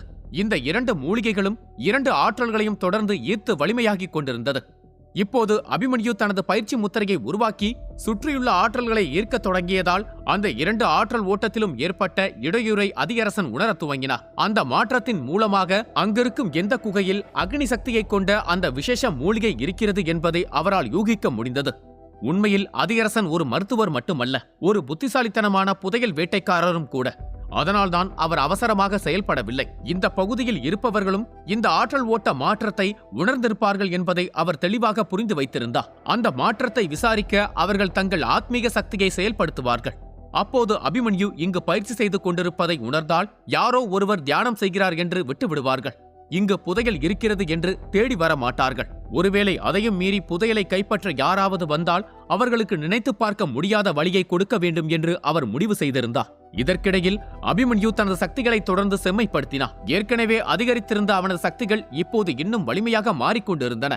நீண்ட நேரமாக பயிற்சி சென்று கொண்டிருக்க அதிகரசன் அந்த இடத்தை ஆராய்ந்து கொண்டிருக்க யாளியர் கூட்டம் அங்குமிங்குமாய் உலாவுவதை அவர் பலமுறை உணர்ந்தார். ஆனால் அவர் தன்னை சுற்றி ஒரு பாதுகாப்பு கவசத்தை போட்டு இருந்ததால் அந்த யாளியர்களின் பலத்தை அவரால் உணர முடியவில்லை.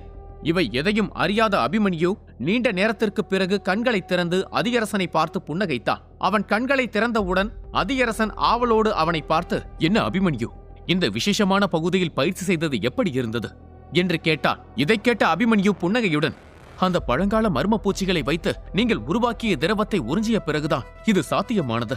அதற்காக நான் உங்களுக்கு நன்றி சொல்லிக் கொள்கிறேன்" என்றான். பிறகு சிறிது நேரம் யோசித்துவிட்டு திருப்தியுடன், "இந்த குளத்திற்குள் நாம் வந்து 10 மாதங்கள் ஆகிவிட்டன. வெளி உலகத்துடன் ஒப்பிடும்போது வெறும் 10 மணி நேரத்திற்கு சமம். ஆனால் ஒரு முழு ஆண்டு பயிற்சியை விட இங்கே எனக்கு அதிக பலன்கள் கிடைத்துள்ளதை என்னால் உணர முடிகிறது" என்றான். அவன் தனது சக்திகள் அனைத்தையும் வெளிப்படுத்தி அதை சோதிக்க ஆரம்பித்தான். அவனது சக்தி ஒரு சிவப்பு நிற ஒளி பந்தாக அவனை சுற்றி பரவியது. அதை பார்த்து பெருமிதம் அடைந்த அபிமன்யு, "நான் அடுத்த நிலையை அடையவில்லை என்றாலும் முன்பை விட எனது சக்திகளை சிறப்பாக கட்டுப்படுத்த கற்றுக்கொண்டிருக்கிறேன்" என்று தனக்குள் கூறிக்கொண்டான். பின்னர் அவன் அதிகரசனை பார்த்து, "அந்த மூலிகையை பற்றி ஏதேனும் தெரிந்ததா?" என்று கேட்டான். அதிகரசன் புன்னகைத்து, "நான் எப்போதோ அதை தெரிந்து கொண்டேன். நீ விழிப்பதற்காகத்தான் காத்துக் கொண்டிருந்தேன்" என்றான். எரிமலை குகைக்குள் நுழைந்த அபிமன்யு பயிற்சியில் ஈடுபட அதிகரசன் அவனுக்கு காவல் காத்தான். அபிமன்யு பயிற்சியை முடித்துவிட்டு எழுந்த பிறகு இருவரும் தங்கள் புதையல் வேட்டையை துவங்கினர். அதிகரசன் மற்ற குகைகளை அலட்சியம் செய்துவிட்டு அவர் தேர்ந்தெடுத்திருந்த குகையை நோக்கி மிக வேகமாக முன்னேறி சென்றார். அவர் இவ்வளவு வேகமாக முன்னேறுவதை அபிமன்யு ஆச்சரியத்துடன் பார்த்தான். இந்த பகுதியில் அக்னிபூத ஆற்றல்களே இல்லையே, பிறகு எதற்காக இவர் இந்த வழியில் செல்கிறார் என்று வியப்புடன் பார்த்தா. அப்போது அதிகரசனின் குரல் அவன் காதுகளில் எதிரொலித்தது. "நாம் தேடி செல்லும் மூலிகை பனியும் நெருப்பும் ஒன்றாக சங்கமிக்கும் பகுதிகளில் மட்டுமே வளரக்கூடியது. இந்த இடம் அப்படிப்பட்ட இடம். அதனால்தான் இங்கே நீ செய்த பயிற்சி உனக்கு மிகப்பெரிய பலனை தந்திருக்கிறது. அதே சமயம் உனது விசேஷ பயிற்சி நம்மை சுற்றி 1000 அடி தூரத்திற்குள் இருந்த இயற்கையின் ஆற்றல்களை ஈர்க்கத் தொடங்கியது. அதன் மூலமாக மூலிகையின் இருப்பிடத்தை என்னால் ஓரளவிற்கு உணர முடிந்தது. இருப்பினும் இங்கிருக்கும் பொக்கிஷங்களை பற்றி என்னால் எதையும் கண்டுபிடிக்க முடியவில்லை. நான் மட்டுமல்ல, யாளியர்களால் கூட எதையும் கண்டுபிடிக்க முடியவில்லை" என்றார். அதிகரசனின் வார்த்தைகளை கேட்ட அபிமன்யுவின் முகத்தில் ஆச்சரியமும் புன்னகையும் நிலவியது. புதையலை கண்டுபிடிக்கவில்லை என்றாலும் தனது ஆச்சாரியருக்காக தான் பெற நினைத்த அந்த மூலிகை இருக்கும் இடத்தையாவது அவன் தெரிந்து கொண்டான். அப்போது அதிகரசன் ஒரு சிறிய குகையை சுட்டிக்காட்டி, "உனது பயிற்சியின் போது உன்னால் எந்த இடத்தின் ஆற்றல்களை ஈர்க்க முடியவில்லையோ அந்த இடத்தில்தான் புதையல் இருக்க வேண்டும் என்று நான் நம்புகிறேன். இந்த குகையில் இருந்துதான் எந்த ஆற்றலும் வரவில்லை. அதனால் எனக்கு தெரிந்து இந்த குகைக்குள் தான் மூலிகை இருக்க வேண்டும்" என்றார். அந்த குகைக்குள் நுழைவதற்கு முன் அதிகரசன் தனது சக்தியை பயன்படுத்தி தனக்கும் அபிமன்யுவுக்கும் ஒரு பாதுகாப்பு கவசத்தை உருவாக்கினார். நன்றி. லைக்ஸ் அண்ட் சப்ஸ்கிரைப் செய்யுங்கள்.